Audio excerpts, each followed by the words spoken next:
Why East Coast Bowhunting Podcast? Because neither one of us wear pink camo. East Coast Bowhunting Podcast. 4, 3, 2, 1. Look, man, I'm from Wisconsin, and I listen to East Coast Bowhunters because you don't get anything more real than these guys.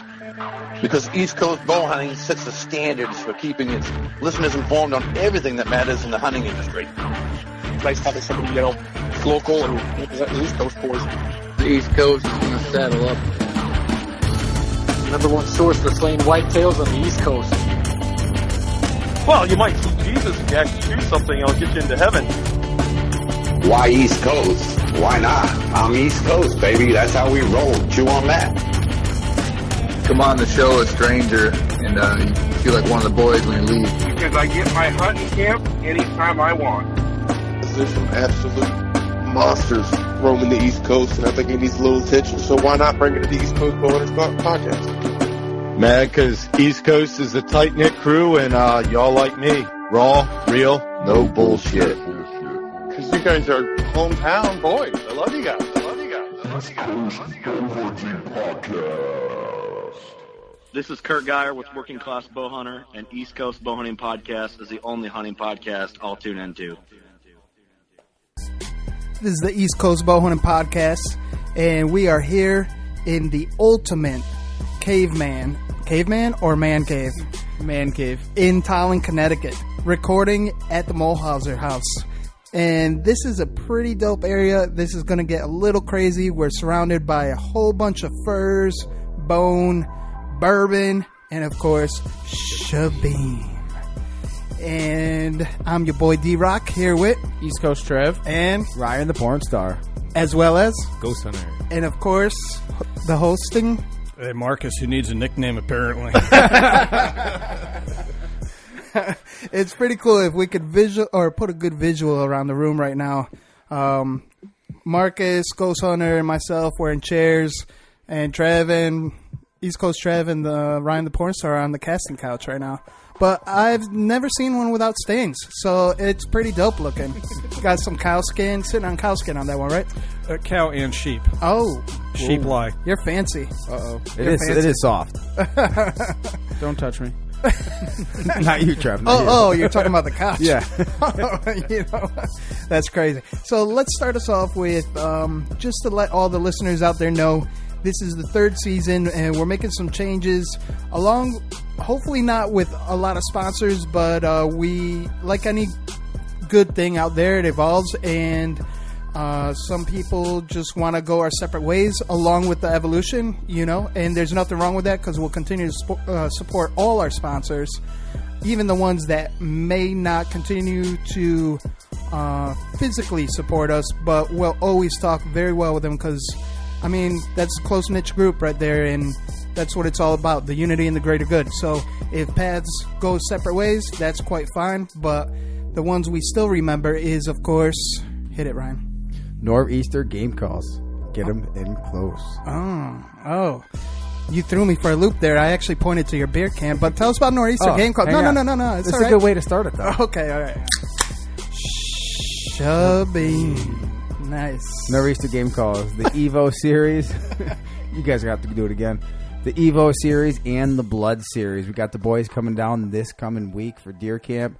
A lot of goodies in the store and some cool stuff coming. So Nor'easter game calls, get them in close. Hell yeah. What I like about that, and I'm sure Marcus has a little something to say too, is talking about evolution again. Last year, the Blood series came out, and we evolved to the Evo series, which shows a lot of heightened features like the collar branded, engraved with our logo as well as Nor'easter, the CNC machine channel for the slide. The sound slide and the sound tube. The sound tube is now, if it's not the same product or acrylic, it's wood or wooden, and our upgraded grunt tube, rubber grunt tube. So, things are pretty. What'd you think about them, Marcus? Well, I was teaching a class the other day for DEP, and it's pretty interesting because I didn't have a game call, so I asked if somebody had one. Of course, you had one, and I remarked how I had no idea what it was. I said, this is actually after using it. I said it was the nicest game call, grunt and tube I've ever used.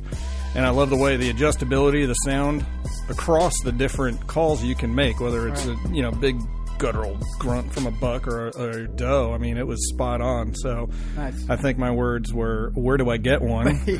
Followed by the fact that I think we had 60 people in that bow hunting class, and it got sold out the next day. I think so. First thing when you sat down here on the giraffe skin rug, I'm like, I got to get one. Where are they? And no worries, people out there, because he has another batch. Mark made some more, along with the help of Ethan and his wife, Liz. So, I mean, it's a very small family putting out very big results. So, shout out to them. And if you purchase anything ECB from their website, you get, from now until November 1st, you get a free game call lanyard, which, I mean, that's always a plus. Anything free is good. So, jump on. Trev, which one comes to your mind, man? Outright Hunting Products. The Morph Pro. Because it's the last bow hanger you'll ever buy. Yeah. I've been messing around with that thing. I've got that thing doing some crazy, crazy stuff. Yeah, Trev, it's not just a bow hanger, right? No, it's also, I use it for a camera arm. It holds your trail cameras. It's got a crow's foot. It's got a quiver holder. I mean, it's got it all. It's all on a ratchet socket disconnect. Quick disconnect. Yep. Yeah. So it's pretty dope, man. And it's got a public land bracket for the tree instead of a screw in. So it's definitely got everything covered. Where Ryan uses a strap on. I mean, a strap on of that. Yeah, that's pretty cool, man. I really like it. I pulled it out of his pack today. We were hanging out. Whoa! His pack. The bow hanger, you mean? Okay. Ryan, there's a little Lysol over by that couch. Yeah, I might need to spray on the ghost hunter over if here. You could just, whenever you stand up, just liberally spray the couch. I wasn't even saying anything.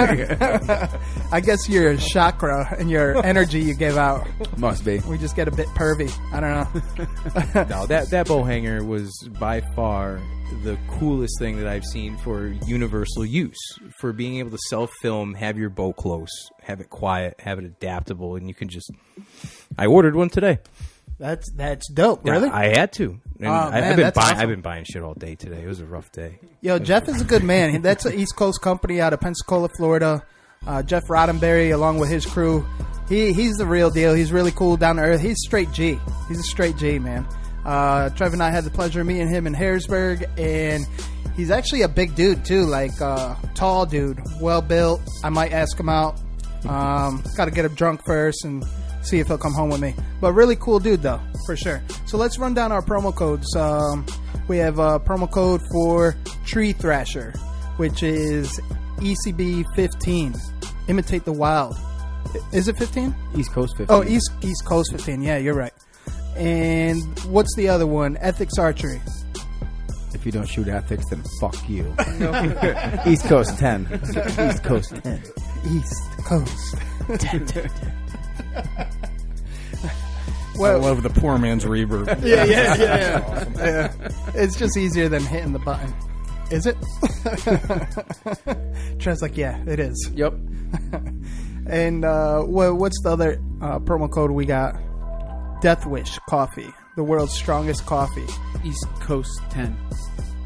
Did you? It sounded like you read 10, that. 10. East Coast 10. Yeah, actually, kind of. I was thinking about it in the process. You kind of sounded like Alexa. Yep. Alexa, what's the promo code for Death Wish Coffee? East Coast 10. Thank you, Alexa. And Gator Outdoors, outfitting the working class. Your online one-stop shop for hunting needs. It could be fishing, waterfowl hunting, bow hunting, rifle hunting. I think rifle hunting as well. Yep. And our promo code is active, ECB10 for Gator Outdoors. So save you some. And this show is presented by Ghost Hunter. You got any? What's the first one that comes to mind for you? Everyone's been talking about everything. I'm drawing a blank at the moment. What do we got? All right, we'll switch it straight to presented by Working Class Bow Hunter. The OGs of the hunting podcasts. The realest podcast, hunting podcast out in the Midwest. They put up with our ass, and that's why we love them. Shout out to the boys out there, because if it wasn't for them, there would be no East Coast as good as it is now, right? And their promo code for us is ECB. We keep it simple, so save you some there. And if you like HHA Sports, use promo code WCB15 and save 15%. And you just got to check them out, man. They also have a promo code. If you spend anything over $50, you get free shipping with their own promo code, so check them out. So we're here, the Man Cave. Mouthful of intro there, and sitting next to the man, Marcus. Thanks for coming, man. Appreciate it. It's awesome. We've been talking about it, and you guys are here, and just super excited to have you here. Hell yeah. I think we are, too. I mean, we're surrounded by a lot of critters, man. Yeah, hell yeah. I'm not leaving. The casting couch folds out into a bed, by the way. Oh, wow. Oh, so that's going to get a few too many of the beers. And by the way, the podcast does get better the more of these bourbons you drink. Oh, they do. Yeah. I'm like, this is awesome. 10. Yeah, 10. That's funny. I know, we got the cooler to the right, the bourbon to the left, critters everywhere. I mean, you had mentioned we could have brought our bathing suits or whatever, hit up the hot tub afterwards. I'm like, I don't think we'll ever leave if we get to that point. No, and it was raining. Yeah. So you'd be floating in the hot tub. Face down. Yeah, face down. Shabine. Oh, man. So let's get the last week recap out of the way real quick. Let's start with Trev. It's a little quiet over there. I need to hear your luscious voice over there. Sultry voice. I had a great week actually. I worked a little bit, but then I also got into the woods. I had the chance to hunt with D-Rock before the last week's podcast. We were supposed to. No, after. No. After. It was after. Oh, okay. We ended up... Oh, this past Thursday. Yeah, past Thursday. We ended up actually... Yeah, we were going to... Oh, yeah, that's right, because we were supposed to podcast on Deer Hunter Podcast. Yeah, but Kevin got pulled into OT, and we had to reschedule, and I think we're going to hit it this week, so I don't know when it'll be released, but that's going to be a lot of fun. Kevin's back cool. And so please continue. So anyway, we got in there. Me and D-Rock ended up flipping off, splitting off, and D-Rock went up the mountain. Flipping off. Wow, Trev. Angry. Yeah, I'm all over the place. And D-Rock ended up smoking one. I didn't even have to roll it up. Nope. I still smoked it. We were going to film together, and then D-Rock just had this hunch, and he ended up going a little bit more up the mountain, and he did well. You can tell us about that. Congratulations, man. Thanks, yeah, man. Congrats, Thanks. It's one of those things like this is actually a parcel that Trev and I hit up last year, and he calls it the killing tree naturally because it's very consistent, full of blood consistently during the hunting season. And we were entering, we were pulling up to the property, saw some longbeards in someone's yard, and we're like, ooh. I'm like, is it illegal if we just step into the property and shoot away from the house? Trev's like, I don't know if the lady will appreciate that so much. I'm like, all right, we'll try to just lure them into the woods, baiting him like, well, I don't want to get into it. I'm looking at the porn star. So, so we enter the woods about 50 yards up, maybe just past, and we start heading towards the killing tree. And I'm just seeing all this sign of fresh stamped down deer runs going up the mountain. I'm like, Trev, what do you think about splitting off and kind of venturing into newer territory? He's like, well, I hunted up there a long time ago. That's where I got one of my first bucks. I'm like, oh, really? I'm like, it's been how long? And you're like, I don't know. I'm like, well, let's just stick to the plan. And we took a few more steps. I'm like, you know what? Something's telling me to go up to the top of the mountain. I'm just going to go do that. We'll split off. And the whole point of this hunt was to get footage. So I'll get to that in a second. And Trev's like, I asked him, like, how far is it to the top of the mountain? He's like, probably like 200 to 300 yards till it flattens out to the first flat. Maybe 500 total. I'm like, and I'm coming in with my climber on my back. You were in your saddle, in your Yarrick. And that's when I wished I had the saddle on. Because it's not that... Ghost Hunter and I were talking about this on the way here. It's not the hardest climb, but it's not an easy one either. Because the incline is definitely... and with the leaves and shit, and it was a little moist, not too you slippery, earn it. but yeah, You earn it all the way.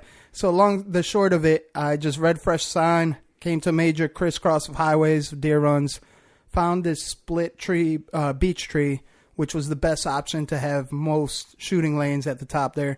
There was Acorn Ridge to my right, Acorn Ridge to the left, and I hunted the right side of the funnel where it looked like the most activity. And I even remember telling you that it even smelled like urine. So I'm like, yeah, I picked probably the hardest tree to hunt out of, but it's well worth it. Long story short, just sat there all afternoon, and it was mid-text. This is a quick little preemptive ninja tip. Keep your phone in your fucking pocket. Yeah. I'm texting back and forth with Trev, and I passed on a doe 40 yards. It was heading towards Trev. There was this other big-bodied deer, but I couldn't make it out what it was. It was about 45 yards. Didn't see any antler, but I didn't know it was a doe. And before you know, as I'm texting him, this buck started coming out, and I thought it was a booner squirrel, because they're all over the woods, especially with acorns on the ground. Yeah, exactly. Nice. And they always get you, especially the chasing chipmunks, because they're rustling so quick. You think it's a buck coming in real quick, so it always cracks your neck. Squirrels are always in full rut. They're always chasing. They're in full peak. Insane.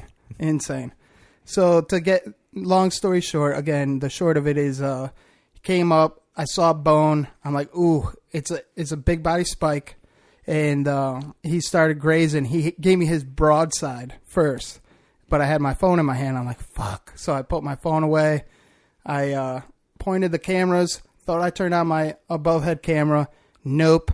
Thought I hit the record button. Nope. It was actually the settings button, and drew back. He started hard quartering away. I didn't even have to say anything because he was grazing, and just cut the Zeus loose. And as soon as I saw that happen, I went. It felt good. The shot felt really good. He did the mule kick. Nice. Heart punched him. It looked like a heart punch, but you don't know really until you get down and stuff. And I went to the camera to double check the shot. Although it felt good, I just wanted to make sure, the reassurance of a camera. And I didn't hit the record button. Come on. I know. Fucking dumbass. The whole purpose of the whole purpose, yeah. The whole purpose of going into these woods. And I was just so disappointed because the whole experience and the shot, it was just killer footage, man. That's awesome. Killer fucking footage, and it's still on my head. But it teaches you one thing, right? For all the big hard lesson learned, the harder you work, the luckier you get, right? Hiking up that trail, hiking up the mountain. Oh, right. It's funny, right? I learned, I got a lot more gray hair than you guys, and I found out long ago that the harder you work at this stuff, the luckier you get. So, You know what? I'm a little envious. Everybody here has beards. Mine's the only one that's white. They make just for men. Yeah. Mine's got grays. You just don't see it because of the low lighting. There you go. I hide it well. I let the gold bling over the grays, so it draws attention away. Awesome. And like you were saying, Mark, when you harvest that animal, you recap all that hard work in your head. Yeah. I did this. It's not just an animal. It's not just, meat. It's a memory. And I try to, kind of embed that in my kids and everybody I hunt with and teach and whatever. It's like, enjoy the experience. Obviously, pay respect to that animal, but enjoy that experience. And it really doesn't matter if it's a spike or a 180. Right, they're all the same. An animal's an animal. Deserve that respect, and they all are great memories. So some of the best memories I have are some of the smallest animals. When you first start going, I always tell people in the course, you know what? Every deer with a bow is a trophy. Period. Yeah, absolutely. Yeah, for sure. Couldn't agree more. So afterwards, the funniest part of the night, Trev, I want you to do the play-by-play on that. Funniest part of the night. We had to. You kept on asking, "Want me to drag it out for you?" I'm like, "Nah, man. Nah." It's like because you're a really good helper, man. You just want to be involved, and I'm like, you know what? You could do best right now is just get footage, film, because my dumbass forgot to hit record. So at least someone can have a camera in their hand. I thought I was there for the bow caddy to carry the bow out of the woods. With the whole full gear, luckily it was downhill from there, which bonus. Big bonus. And we get to the bottom by roadside to the truck, and he's like, "What do you think? Oh, yeah. Should we gut it here? Should we gut it at the crib?" I'm like, you know what? Let's just gut it here, but on the opposite side of the property, so this way we don't ruin that property with coyotes and whatnot, what have you. And by then it's already dark. The sun went down around 6:30. And I think I smacked the deer, 5:45, 5 o'clock, something like that. And it was raining, so the blood trail sucked. Oh. But thankfully, the Zeus bled it out enough that we were able to find it. So long, after all said and done, we're gutting it. It's dark.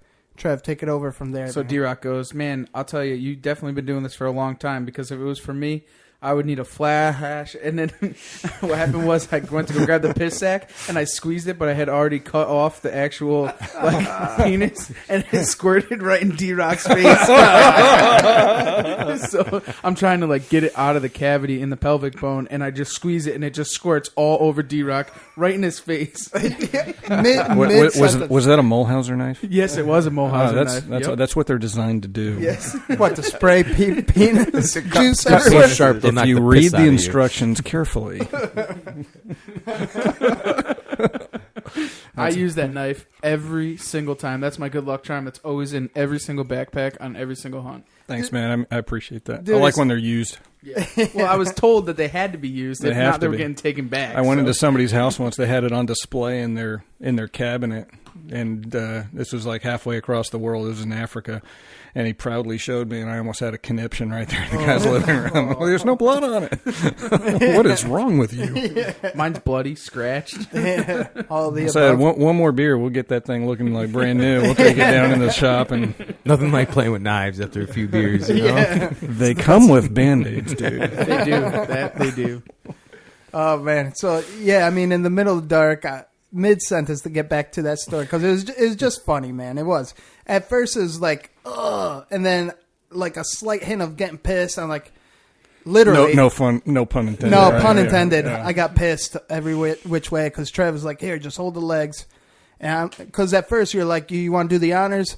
I'm like, "You got a light?" You're like, "Nah." I'm like, "You know what? You just do it, man." I'm like, "You know this like the back of my hand or your hand," and you're like, "Hold the legs. We're on an decline, so the guts just spill out, whatnot." Fucking mid-sentence, spray me with piss, spitting it out, ugh. No dry heaving, though, so I guess it wasn't that bad. You're a dedicated hunter. You should just wear it with pride. Well, that's the thing. A bunch of other deer come up, try to rub on it. Yeah, so we load the deer in the back of the truck, and I'm just holding the heart in my hand, shaking my head, and Trev starts recording. He's still recording and shit. He's like, "What's wrong?" I'm like, "Man," I just put my head down, I feel like that girl that got pissed on by R. Kelly. So it was an experience, nonetheless. But it was a good one because we laughed about it. It was a good experience. We took it back to your house, Trev, and skunned it out and recorded it. Yeah, I mean, every deer's a memory. Yeah, right. A good one. And we got to show the Zeus in action, what it did, with the anatomy of the deer, and got down to it. It was pretty awesome, man. It was just an all-around really good experience. Fun time, and I think I still taste a little deer piss in my mouth.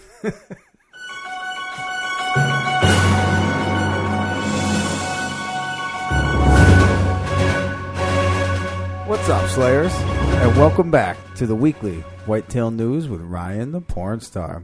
So, of course, I want to start by saying congratulations to all of you out there putting blood on your arrows and meat in the freezer. And, of course, to D-Rock for getting pissed on.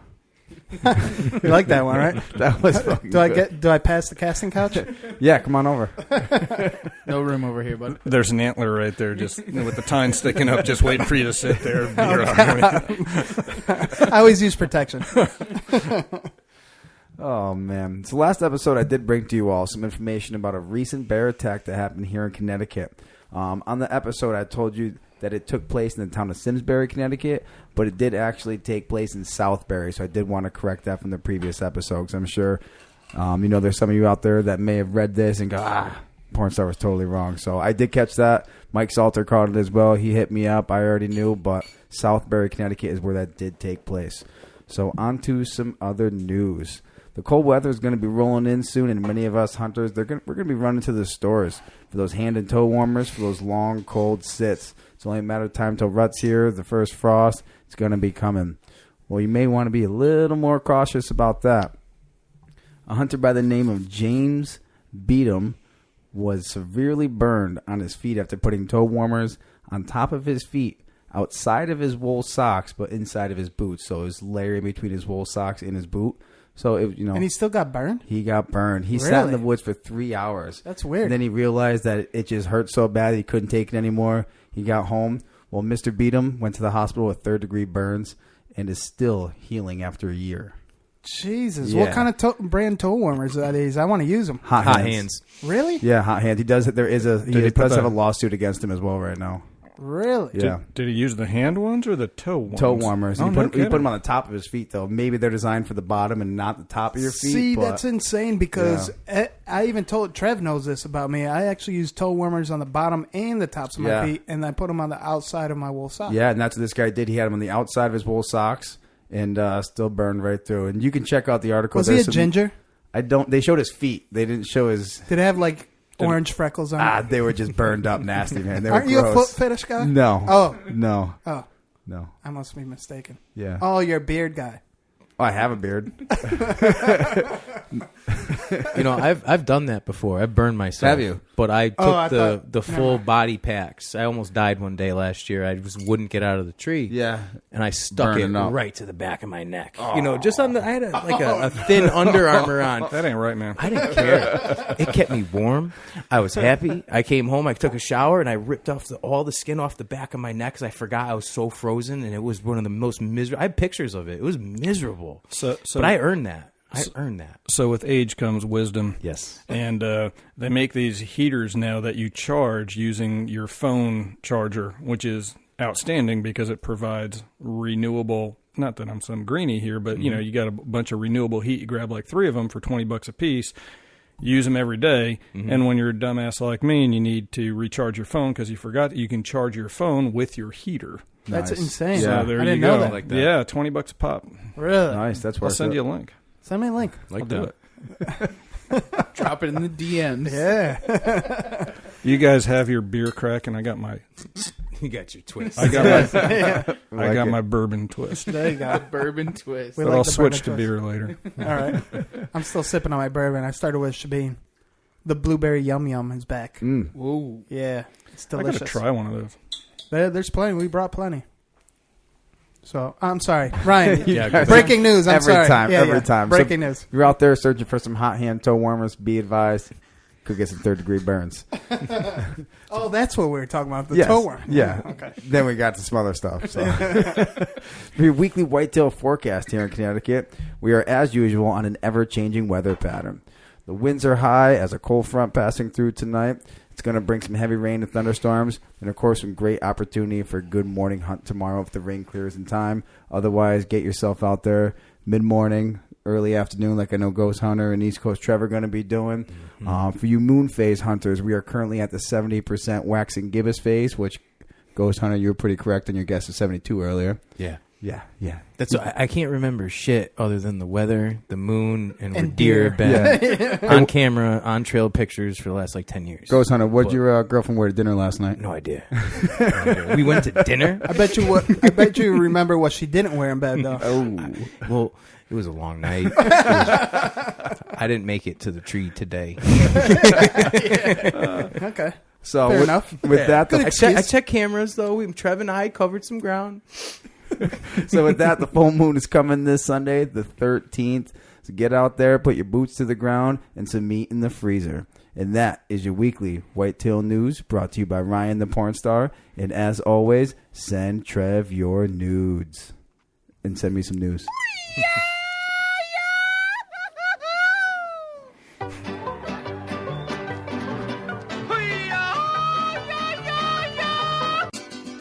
Welcome to another edition of Borderline Corral for Borderline Issues at Hand.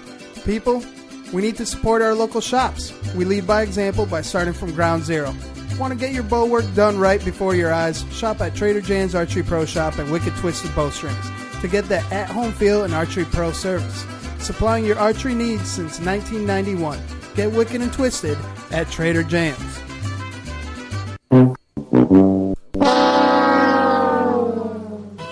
Oh shit, that's me. Fishing and foraging fun with East Coast Trev. Well, fishing has been consecutively the same. That's a big word for you. Yeah, I guess so. Did you mean consistently? Yes, maybe. I don't know. Yes. Consecutively is one after another. Okay. Consistently So, means all the time. All right. It's been consistent. Either way, good pronunciation on a big word. So we almost died tuna fishing in the last week, me and Ghost Hunter. Again. But no tuna. Our good friend Mikey Bodzwinski killed a 105, and a good friend Connor, I don't know how to say his last name, but he killed a 97 right next to us. So not that good of a friend then. And we ended up with nothing. I just don't know how to pronounce it. Like I don't know any other word. So, but ground fishing has been the same. Blackfish season's about to open, and yeah, that's about it. The weather's gone to shit as it always does in October, so it's very tough to get out there. Waves have just completely doubled. We're supposed to go back up bluefin fishing the past couple of days, but the winds are bad, and it's going to be 50-mile-an-hour winds by the end of the week up there. 9-footers. Yeah. Friday. Real bad. It's going to be crazy. I had a quick question. You get seasick in your tree stand on those kind of winds. I fell in my shower when I got home that night. That's how bad it was. I Really? closed my eyes and poof, I was down. Damn. Don't do that in front of Ryan the porn star. Can we go into, is it bad to go into why they call them blackfish? To tog? Because they're blackfish. Because they're black. Oh. They're all black. My boy There's said black for something sea bass, reason. and then there's blackfish, which are tautog. Yeah. All right. Maybe we shouldn't touch on that subject. Yep. So let's proceed. No, I just don't know. Only a Mexican dude. Only me. He always got to push the limits. But for foraging, we actually just don't look past your local areas when it comes to foraging, honestly. I walked out my front door, and in my neighbor's front lawn on an oak tree, there was a giant chicken in the woods. Had been about 5 pounds. It was beautiful. So these boys came over before we came over to Marcus's house, and they couldn't help themselves but rip it out of the neighbor's tree. So now we have... With permission. Yeah, with permission. So, he even gave us a ladder. Yep. So that's it for fishing and foraging news. That's pretty dope. That's awesome. Now I really know I want you guys down on my boat in Florida because I know you guys know how to fish. And more importantly, I have somebody else on the boat who knows how to rig other than me. So I can just drive and, hang out. Just take while us you where the guys, fish are. Yeah, I'll just take you where the fish are and wake me up. Yeah. Sample all the shebeens.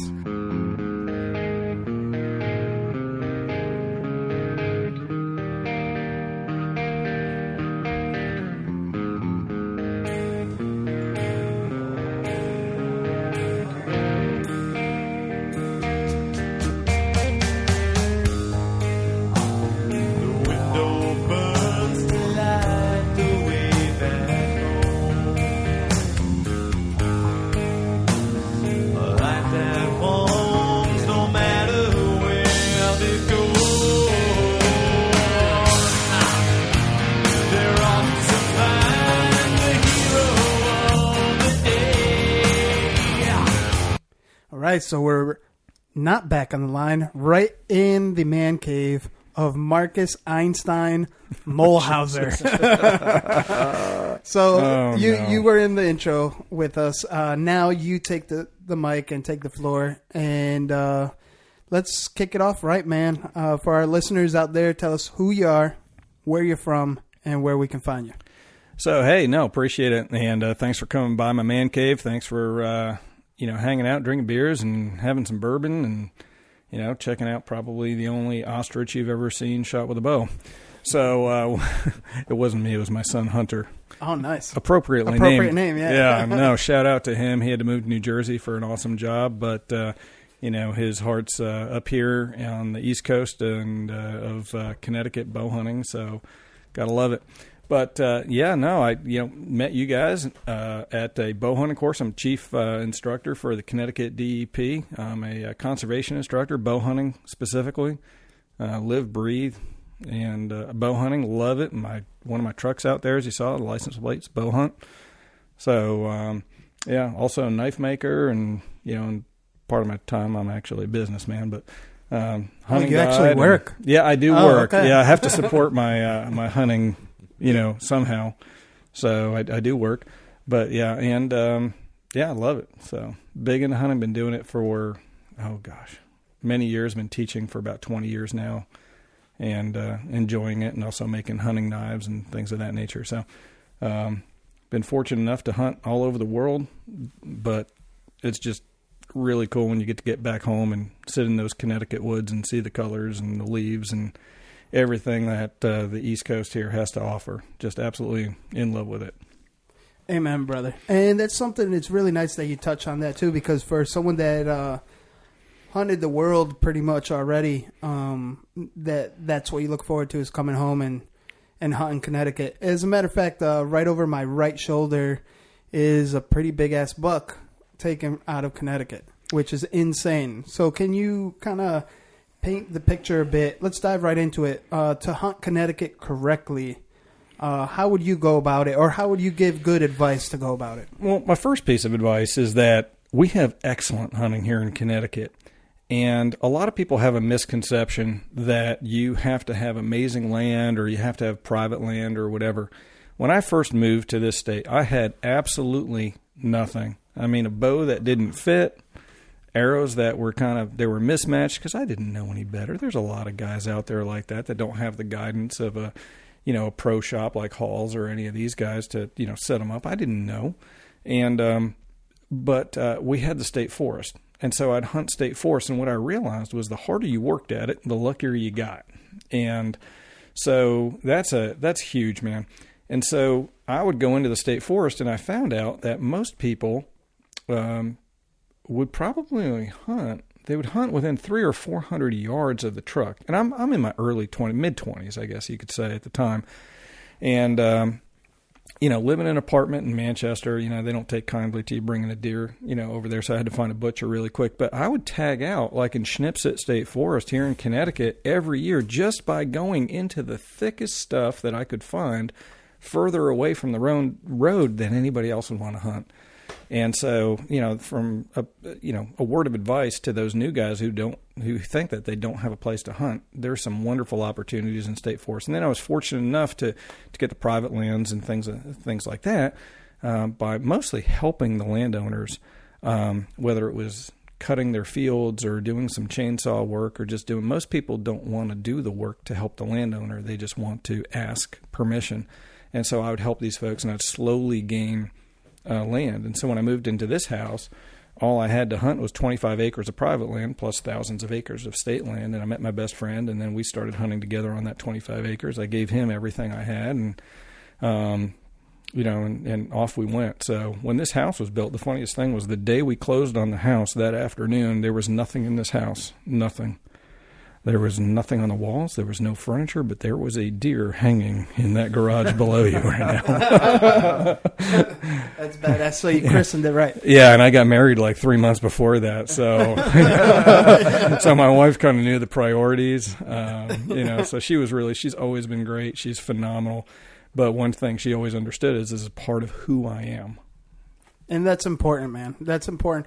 Actually, that's a good way to segue into how you find the balance in the household. Because hunting can be, unfortunately, it can be an interference in a household as far as relationship-wise. Because you have kids, you have your wife, you have little critters like dogs and stuff. Like, how do you find the balance between work, play, and relationship? Yeah, man, I appreciate that. It's interesting. I firmly believe that the family that hunts together stays together. And I've been blessed with I don't call her my wife or my better half. She's my better 7/8. I mean, you guys just met her, and thankfully she's a shrink, right? So she's a doctor. She's there. She understands how my mind works. And, she never wanted to change that. I think she embraced it. And she's embraced it with our I'm going to hang out with y'all more. We want to hang out with you more, so it's okay. It works. I heard there was a porn star coming. What? Not what you thought, huh? No, I just want to know who took up smoking cigarettes before. No, anyway, so she I won't go there. But no, seriously, it's awesome. So she's been really supportive of that, and she's actually gone out in the woods with me. She's gone out before we even got married. First day she's ever hunted, she shot an 8-pointer. Believe it or not, unbelievable. Wow. Yeah, Awesome. Wow. Yeah, it's downstairs. It's pretty BA. Yeah. So it's a beautiful 8-pointer, and she just. She got it with a rifle, which is great. It was the first time out, and we'd been practicing with like a little rimfire rifle at like, a little 17 rimfire at like 75 yards, and the deer came out. She's like, how far is that? Because I don't want to shoot any further than what we were practicing. And our rangefinder, it was like 158 yards. Really? I'm like, that's 73. And she dropped it right where it stood. Wow. Well, the other part was, I love this rifle. It hardly kicks. What is it? I'm like, that's a 7mm Remington Ultra Mag. She goes, they don't kick at all. So anyway, so I've been blessed with that. And then my kids, my oldest boy, his name is Hunter. He is, he's an awesome hunter. He's hunted all over the world, and actually he filmed dangerous game hunts as a cameraman in Africa before he went to college. I'm curious, what's his middle name? Reed. Yeah, Hunter nice. Reed Muhlhauser. So that's nice. Well, That's a strong name. Well, I wanted his first name to be Bo and his middle name Hunter, but after his mother put the 2 and 2 together, she's like, no.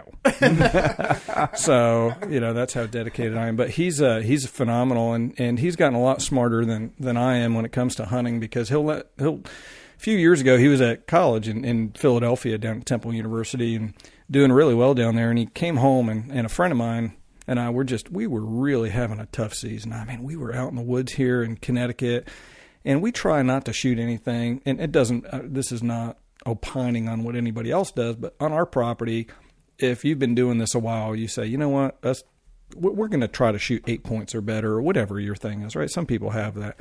And it's amazing sometimes what happens when you pass up a 6 point and you see 10 minutes later what walks by.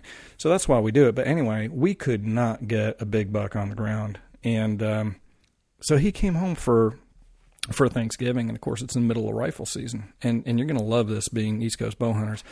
I said, Hunter, are you going hunting in the morning? Yeah, I am. I said, well, all right, let's get ready. And he comes out and he's got his bow in his hand. I said, man, it's rifle season. He goes, it doesn't seem right to shoot something with your rifle if I haven't shot anything with my bow yet this season. Awesome. Good lad. Yeah, he's a good boy. Yeah. So he rocks. And so I said, let's go through strategy. The wind's doing this and this is doing that and whatever. He goes, how many times have you guys shot? I said, like 40-something. He goes, how many big bucks have you shot? I said, 0. He goes, well, where is the last place you would ever sit? And I said, well, there's the old Palmer plot in the middle of the woods, but you'd be stupid to sit a food plot in the middle of the woods first thing in the morning. You're just going to bump all the deer right out of the food plot, and you're going to sit there picking your nose the rest of the morning till I come and pick you up. He goes, drop me off there. I said, what are you, like, are you nuts? He goes, whatever you're doing isn't working, Dad. So that's a good point. Yeah. That's a good point. Right. So, this is apparently why I paid all that tuition money. But so I come back, and I drop them off, and I drive to a stand clear on the other side of town, and sun comes up, and everything is good in the world, and I'm watching, little chipmunks and squirrels do that, and my phone goes off, but it's not a text, and I look down, and it says Hunter. And he doesn't call unless there's one thing, and that's of course he shot an 8 point right after sunup, right on the food plot, right in the middle, like right where we told him he'd never see anything. So by the time I got to him, the good thing about when they get older is by the time I got there, it was half, he's like 6'3", 6'4". By the time I got, he's like dragged it up the hill out to where I need to pick it up. It's all field dressed, So that was awesome. But yeah, and my little one you just met, 13 years old, he's out there, he's shooting, he just was over at Bow and Bridle where I, near and dear to my heart, my best friend's place. And I took the first buck over there this year. And, he's a diehard hunter already at 13, goose hunter and whatever. And you just don't get those times, I don't think, in any other way. It's great father-son, great father-daughter times out in the woods. That's pretty dope, man. Can you lightly touch on being the secret weapon, your youngest son being the secret weapon for the force out there? Over at Bow and Bridle? Well, actually, what was Joe the cop? Well, yeah. Well, we don't want to tell you. So he is. So his first. So he's been tagging. Oh, Shabby. I love this. Anyway, so yeah, Max has been tagging along in the goose blind now for a few years, and last year at 12 was his first year that he could go out and legally hunt and so forth. Well, this kid has been tearing it up on the sporting clays ranges down at our place in Florida. By the way, Florida is not like Connecticut. They actually have state-run, county and town skeet trap and, sporting clays places. And so he's out there shooting 100-round courses and whatnot. So anyway, I get him into the goose blind, and there's an education right there, because most of these guys are, cops, Vietnam vets, or, business, lawyers. One of the things I love about hunting, by the way, whether it's bow hunting, gun hunting, goose hunting, bird hunting, it doesn't matter what kind of, it brings people of all backgrounds and education and whatnot together, and they have this common bond that I don't think you get doing just about anything else. You can be in the middle of Africa and not even speak the same language. And Ryan, good God, man, I'm speaking. Are you trying to tell me to shut up?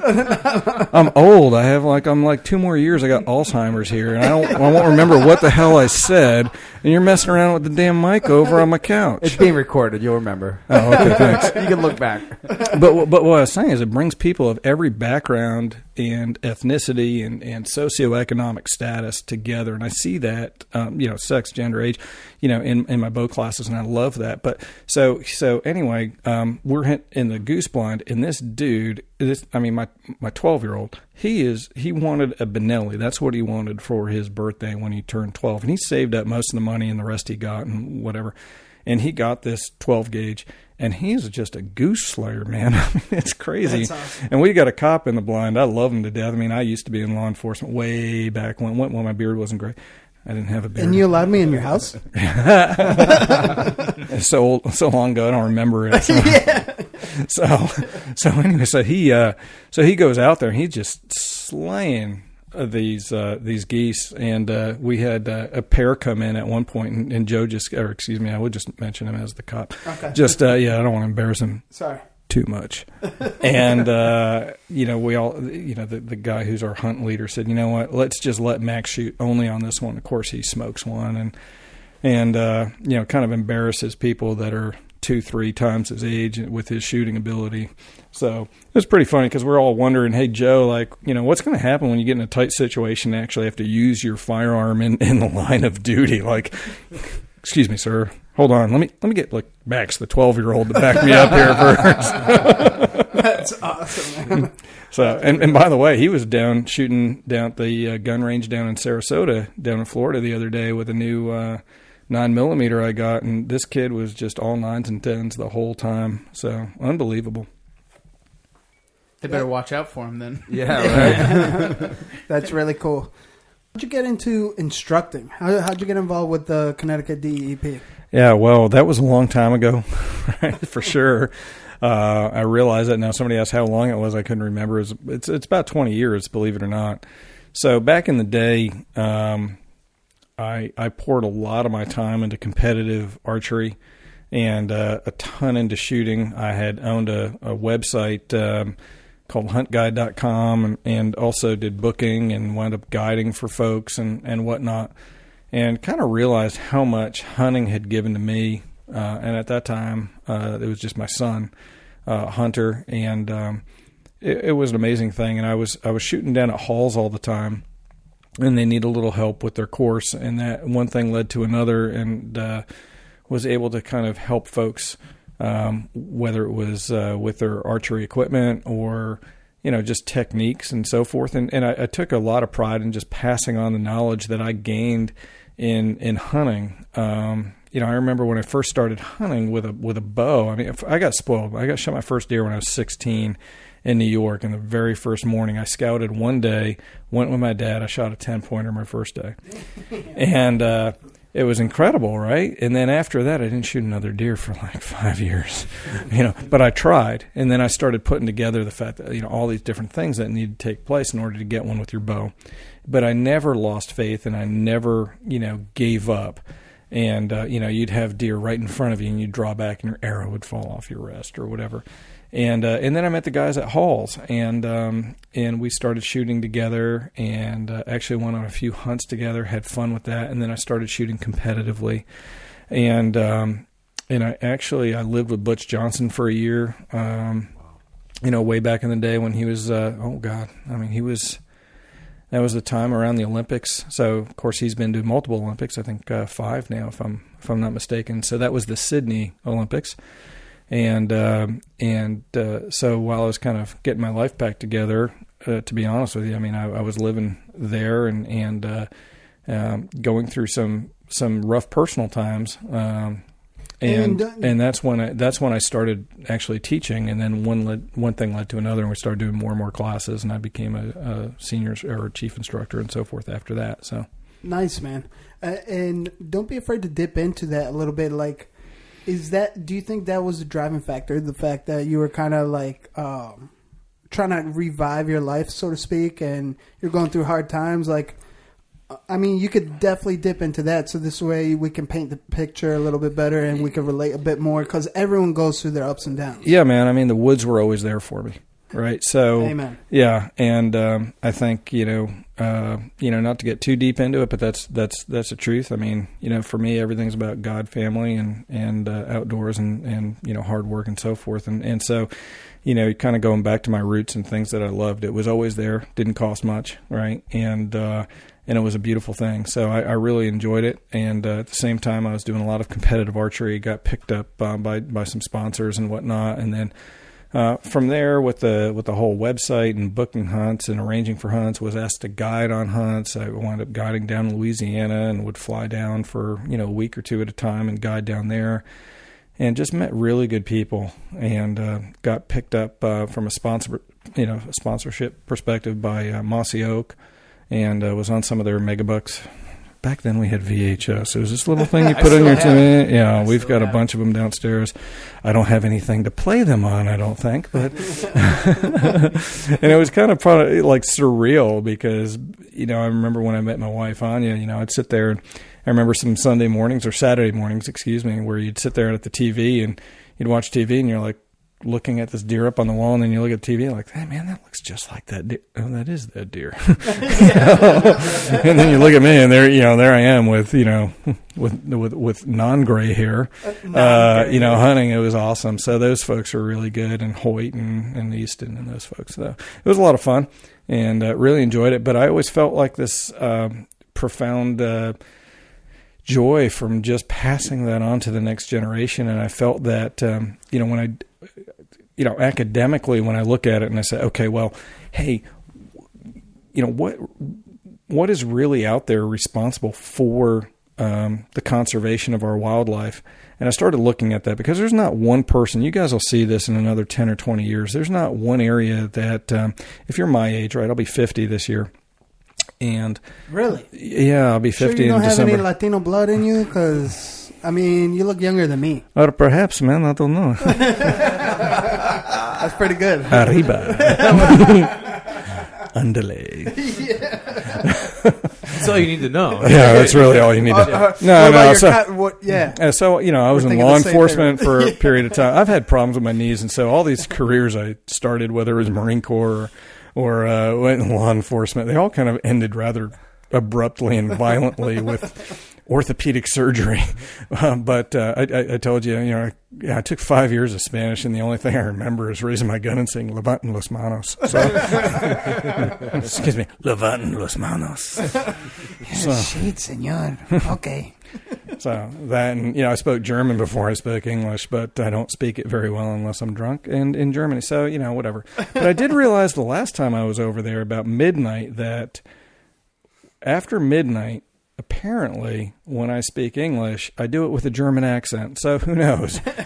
But yeah, so no, going back to the whole teaching the thing. The moon is full. Oh, yeah. I just heard crescent and moon, and I was in for this podcast. I don't know. Or no, it was waxing moon, and I thought somebody was going for some sort of a European thing. Or Brazilian. A Brazilian, that's what it was, Brazilian. And then my mind went to Giselle Bundchen. So anyway, so with that said, Don't snarf your beer there, Ryan. Can't stop laughing, man. Don't. My cheeks are gonna hurt. Yeah, big time. We could go there, but I just didn't want him to spill his beer on my giraffe. No, not on the giraffe. That's because not the going libs on. were about to outlaw just possessing this thing. So I'm glad that didn't go through. But with that said, I did find a profound joy in passing on, kind of what I'd learned and what I'd learned kind of academically about hunting and how it relates to wildlife conservation. And the more I looked at it and the more I researched it from a very, I would say from a, I don't want to get political, but honestly, if you look at it just academically, conservation, when it comes to wildlife conservation, is mostly paid for by hunters and outdoorsmen, and that's just the way it is. And that's the same here as it is in Africa, as it is so on and so forth. And it's interesting that we're on the East Coast, Bowhunting podcast, because I think in other areas, that I've hunted and so forth, you don't see that. You don't see the perception that the negative perception around hunting that you do here on the East. And so I think it's up to us as bow hunters to sometimes pass that on, to be responsible stewards of our wildlife, of our environment, to kind of let folks know that, hey, we are actually the overseers and we are the folks that are promoting wildlife. And they just see emotionally, which I understand. I think all of us, when we like to talk about whacking them and stacking them and drawing blood and putting blood on the ground. We all love that, and I take great joy in hunting, I can assure you.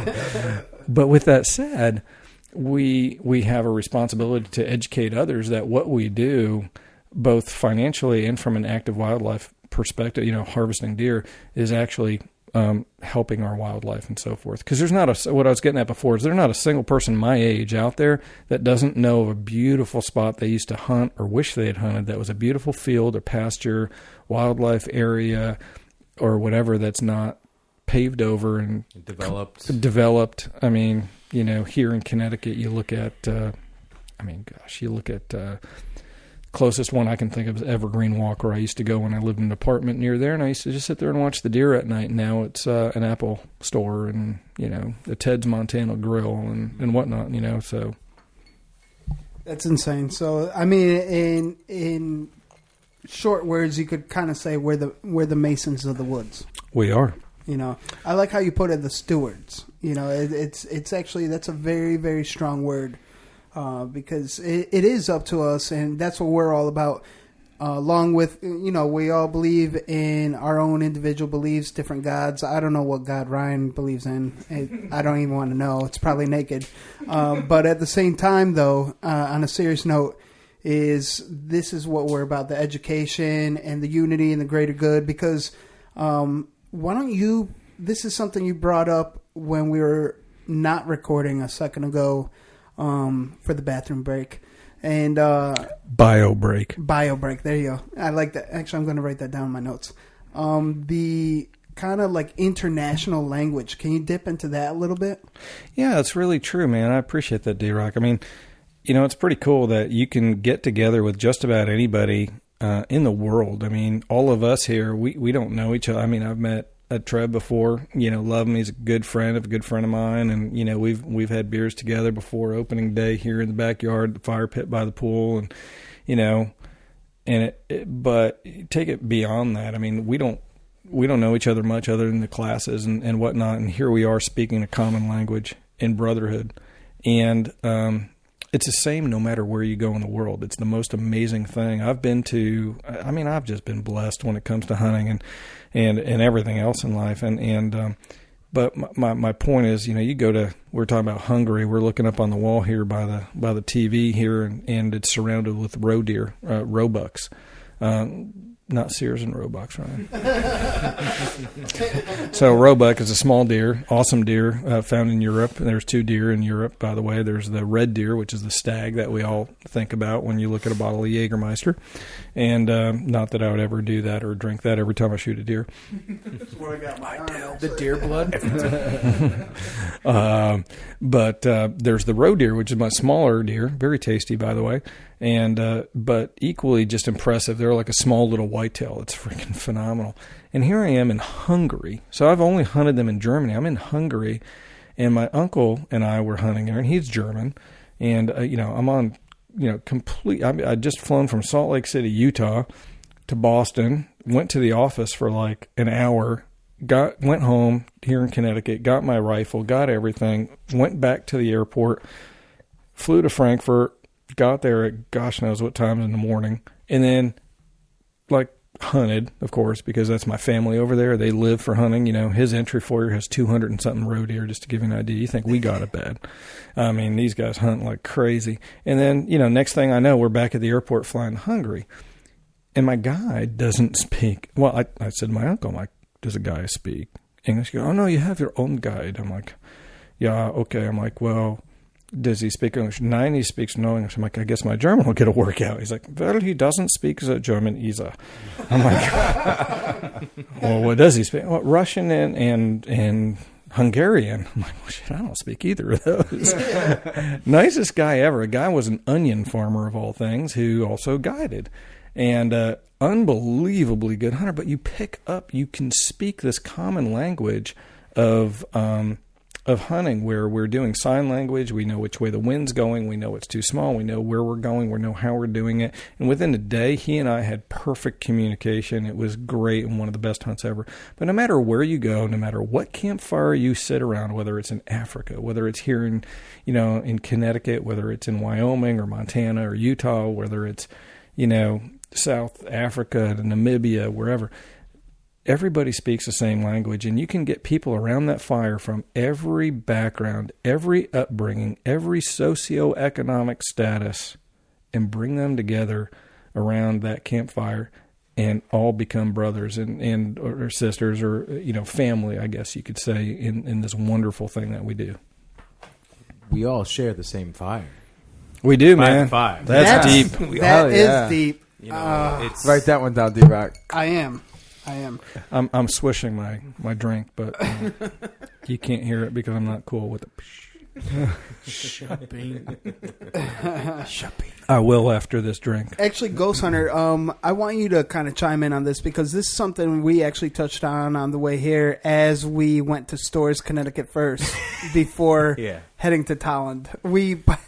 Actually, why don't you tell the story? This story is better at your perspective. I've been up since 4 checking cameras and running around. Trev and I did a long day today, and I didn't type in Tolland on the GPS. I just said Wildwood. I'm like, that's a fucking cool road.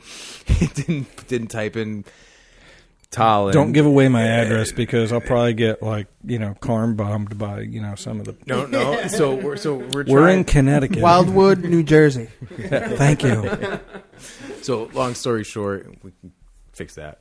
That's cool, man. We're driving around and we're talking about the unity of hunting and bringing together of just what it's all about. We all share the same passion. We all share the same drive. We all hunt differently, but ultimately that's what we're out here to do and what we love. Yeah, man. You were saying earlier about your wife. She knows you. She understands you. She allows you to hunt. Or not allows you. She doesn't allow me. She supports me, though. She supports you. That's what I'm saying. I take that back, but it's like it makes you you. It does. And it's really a special bond of all of us because I don't know a lot of people, but we share that same common ground. I totally agree. And you look at my cousin, like over in Germany, for example, he spends over 200 days a year in the woods, and his wife by the same name, Anya, very supportive, and that's who she married and so forth. What does Anya mean? So it's a derivative of Anna, and so in a lot of the European or Eastern Europeans, it's so yeah. So my brother married an Anya. Nice. So who's Ukrainian? Is your brother older or younger? He's older. So yeah. So you follow suit. Yeah, and then I married an Anya, and then my cousin also in Germany married an Anya. So Jesus. 3 of us. I should have found an Anya. Yeah. Sorry, Sandra, I didn't mean it. I know you're well, you can, if you got that many of them, you just scream out Anya, and they all just, they don't know that. Whatever. So it's all good, man. That's awesome. But no, it's to your point, it's an amazing thing. We do share a common bond, and it's a common bond for good. And I think a lot of people don't understand that because they think with their hearts, whether it's PETA or or any of these other thing. I mean, if you look at it, we've got 10 to 15% hunters, and we've got 10 to 15% anti-hunters, and we got the 80 or 70% in the middle that they're the most important folks because they make up the 70 or 80% and they vote. And it's up to us to put on, to put our best foot forward and have people understand kind of who we are, what we do, and why it's important for the wildlife. And they have to understand the active management side, where we are really folks that are tools of the state in order to manage deer. For example, we take the initiative. Yeah, exactly. And so, it kind of comes back simply relate to carrying capacity. So every piece of land, every habitat, every environment, whether it's here, whether it's anywhere in the world, has a given carrying capacity for animals. So that's your ability for a habitat to support wildlife populations, all year long. And not to get too specific on that, but that's what it is. And so like we're in Connecticut. So the state of Connecticut will put out a certain number of tags. They use hunters, and mostly bow hunters, especially because in certain zones you can only bow hunt because of the proximity of one neighbor to another. And so we keep those, if you look at it like a bucket overflowing, we keep those populations within the carrying capacity of the environment or the ability. Because if you go over, then they start getting into deer. Not to get into a whole huge discussion of this, but you get into issues where deer and other animals get into primary, they leave the primary and secondary food sources and they get into tertiary food sources and so forth, and they start stripping the land of its natural resources and the land's ability to maintain that wildlife population, which becomes a vicious cycle because now you don't have enough to support the next generation. You don't have enough to support the squirrel. Why is the squirrel important? Because it affects the raptors, which affects everything else, blah, blah, blah, blah, blah, blah, blah, and go down the road. So we actively keep things in balance just through what we do. But while we do it, we're also paying for this other aspect of wildlife management, which is active conservation through things like the Pittman-Robertson Act and things like that, where we're paying money into, think of it as a big bank account that goes into wildlife conservation. And by the way, we're the ones that pay into that through our license fees or through every time we go and buy these awesome broadheads or every time we buy these cool things for hunting under Pittman-Robertson Act. That money goes through to restoration, improvement, and of our wildlife habitat. And most importantly, to buying lands, because God does not make any more real estate. Okay, what we have is what we have.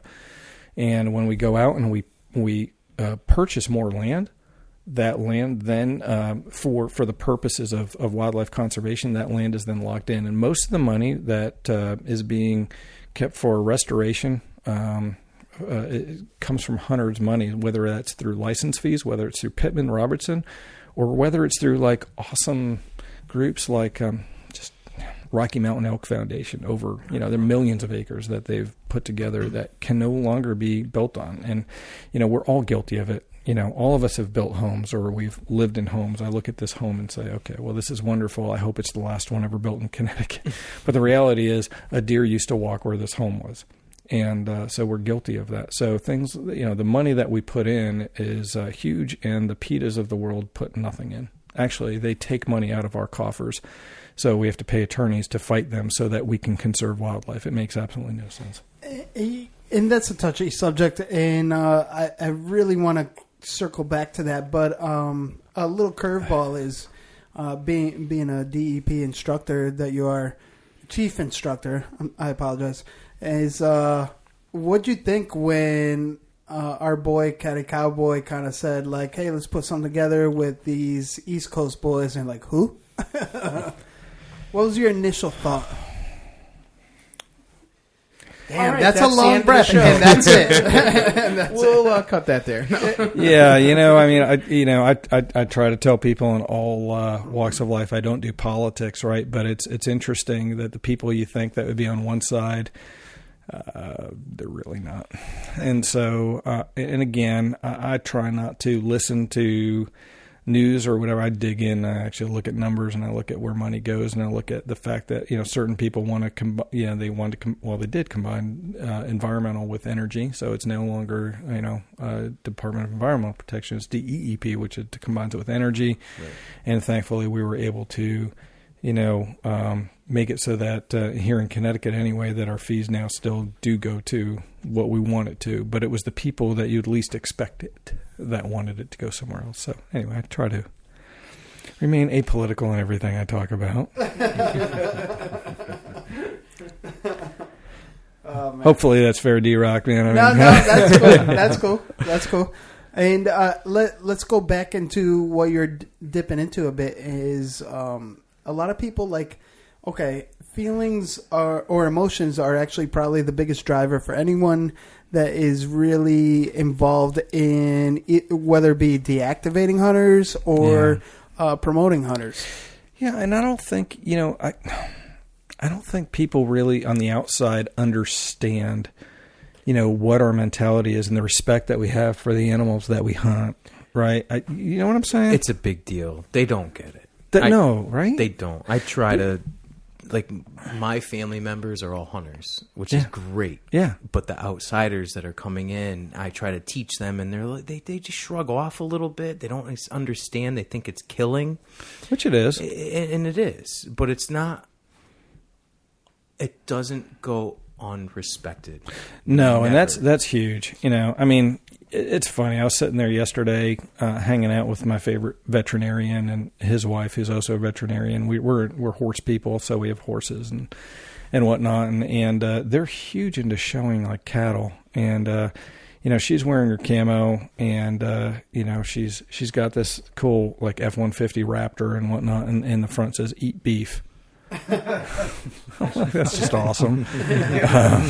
So I'm like, good going, dude. But anyway, so I guess I don't think they understand the profound. They can't rationalize how can we kill an animal that we love so much. And I get that, and I think that's the same way a farmer looks at it or whatnot. And then, how can we take pleasure from doing that? It just doesn't compute. But for us, it's just natural, and as hunters, it is a part of the natural part of who we are, and so I don't really see an issue with that. But a lot of folks do. It's interesting, to that end, I don't think we need to rub it into people's faces. So with that said, it's not a right, okay, as much as I wish it were. And even those lines are being blurred without getting into, Second Amendment and so on and so forth. But when we look at things, hunting is definitely a privilege, and we need to respect it as such. And when we do that, we need to make sure that we're kind of looked at in a positive light from the other folks in the population. So that means, we don't need to sit there and put like the deer on the hood of our, pickup truck or whatever. In Connecticut anyway, we don't need to display the animal. So why sit there and have blood dripping off of our tailgate or whatever? Let's just make sure we do it in a respectful way, maybe cover the animal, do whatever, and do what we do amongst ourselves. I know that if I shoot a big buck, I don't need to let everybody know, but I sure as hell will call D-Rock. So that's just what it is. But I think we have an obligation to let people know, exactly. First of all, this is where our food comes from, man. I mean, if you look at my daughter Isabella, who is a little timid when it comes to hunting. We were up at Bow and Bridle the other day, and she didn't want to go out hunting, and I didn't want to push her. She wanted to ride the horses. Bow and Bridle, a nod to Stephen's wife and the beautiful horses and facilities she has and so forth. So she wanted to do that and take care of things, and I'm not going to push her into the whole hunting thing. But she's the first in line when I say, honey, we got some venison snack sticks over here. Who wants them, right? And, she's going to, if Stephen told her where, that stash of snack sticks was in the freezer, she'd, just raid the thing. But I think we have an obligation to teach our youth where their food comes from, and it doesn't matter if it's a deer or if it's cattle or what it is. And so I used to have a thing, up until probably 4 or 5 years ago, where we would butcher at least one of the deer here, and that happened when Hunter, my oldest, was in high school. And this is kind of a funny story, but it tells you how out of touch people are these days. And for those of you who are East Coast down in Florida or South Carolina where y'all have a Piggly Wiggly, we have Big Y supermarkets up here. So my son is leaving school one day. He's a very academic son, kid, and he's leaving school one day and he's got his bow in his car, heaven forbid. And he came home one day, by the way, and I'd always been sponsored by Hoyt, and I love Hoyt bows, and they're all good bows. I mean, I know you guys have other sponsors and whatnot. Well, that was before Elite came out, so I'm sure, yeah. It's all right. It's all right. It's all right. Things happen. It's okay. But so he came home, and he worked at Halls, right? So he was when he was in high school, he was like, junior compound champion, or the dude can shoot. So he's got his, and everything was orange. But his compound bow, his camo bow, he had always had Hoyt. So he came home one day and he took all of the money he worked at Hall's Arrow and Archery down in Manchester. So shout out to them. Oh man, unbelievable. But they, so he would work down there and he saved up a bunch of money and he came home with a Matthews. Oh. I mean, my goodness. It's like Crips and Bloods. It really is, though. But I'm like, dude, whatever makes you happy. I mean, fine. So anyway, so he goes to high school and he's got Viva la raza. Oh, Lord. So he comes home and he's like, Dad, I went hunting this afternoon. I didn't see anything. I'm like, how'd you do? No, not bad. So how was your day otherwise? He says, well, Dad, I'm sitting there and I'm talking to so-and-so here at high school. And she says, what are you doing this afternoon, Hunter? He goes, well, I got my bow in my car and I'll change into my camo and get in my car. And I'm going to drive over to wherever. I'm going to go hunt. She goes, I can't believe you hunt. How can you do that? Like, why don't you just go to Big Y and get your meat where everybody else does, where no animals were injured? Ooh. And he's like, are you effing freaking kidding me? Like, have you like, just because it's under cellophane doesn't mean something didn't die, right? And yeah, so for a few years after that, we made sure we at least butchered at least 1 year here, and then we take, we butchered and we have it made into kielbasa. My wife's Polish, so we have to have kielbasa and so forth. Deer kielbasa is the best ever. Oh, but yeah. Oh man, I mean, so. Anyway, didn't mean to go off like totally deep end on you. But no, that's good stuff. Yeah, it really is. Jinx, double jinx. Is that what they do? Show me a shabby. I like that. That's awesome. It's our responsibility to keep these people knowing what we're doing. Oh, yeah. It really is. It's getting to the point where if we don't want people to hate what we're doing, take the time to not say, oh, screw you, you don't know shit.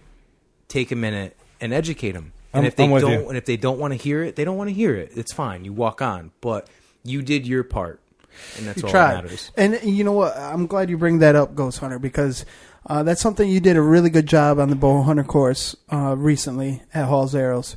Is that something that you just said it too, is just take the time to, for a kill shot or something. Trev and I recently, we just cleaned up the deer and stuff. Didn't have to show the gore and stuff. Show the beautiful creature, pose with it because it was taken while it was happy. This is something I want to touch on because my 12-year-old daughter recently became pescatarian. What that is she will only eat veggies or fish, but not any type of land animal. Why? Because she saw a slaughterhouse video. Okay. And, that's an emotional thing to watch for anyone. Yeah, sure.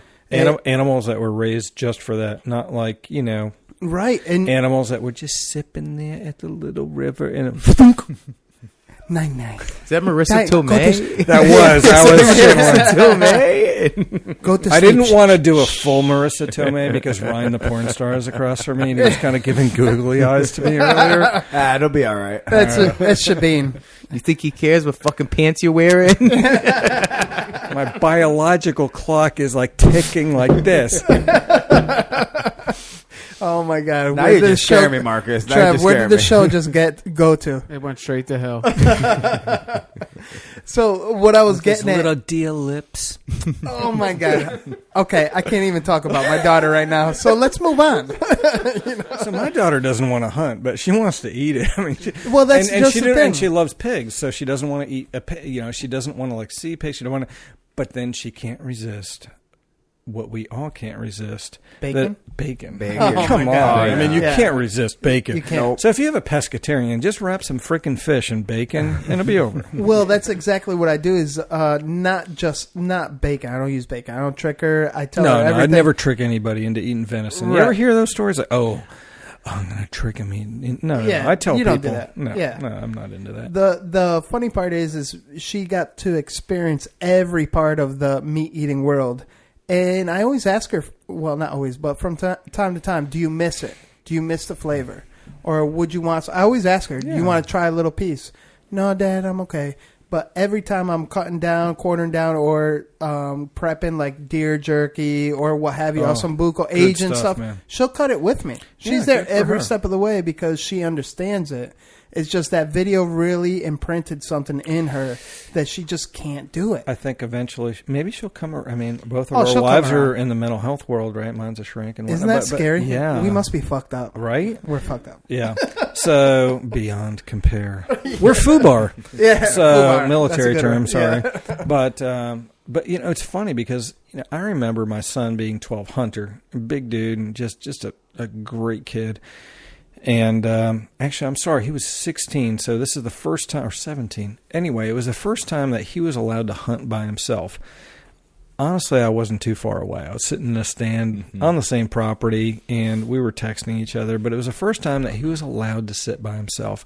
And I said, Hunter, I said, you're sitting in a ground blind on this wonderful food plot. And this is a food plot that we had planted with our little tractor. He's, that was motivation for him to learn how to drive a tractor and everything. We planted, chicory and some clover and some things like that, and it worked out great. And we had a little pop-up blind.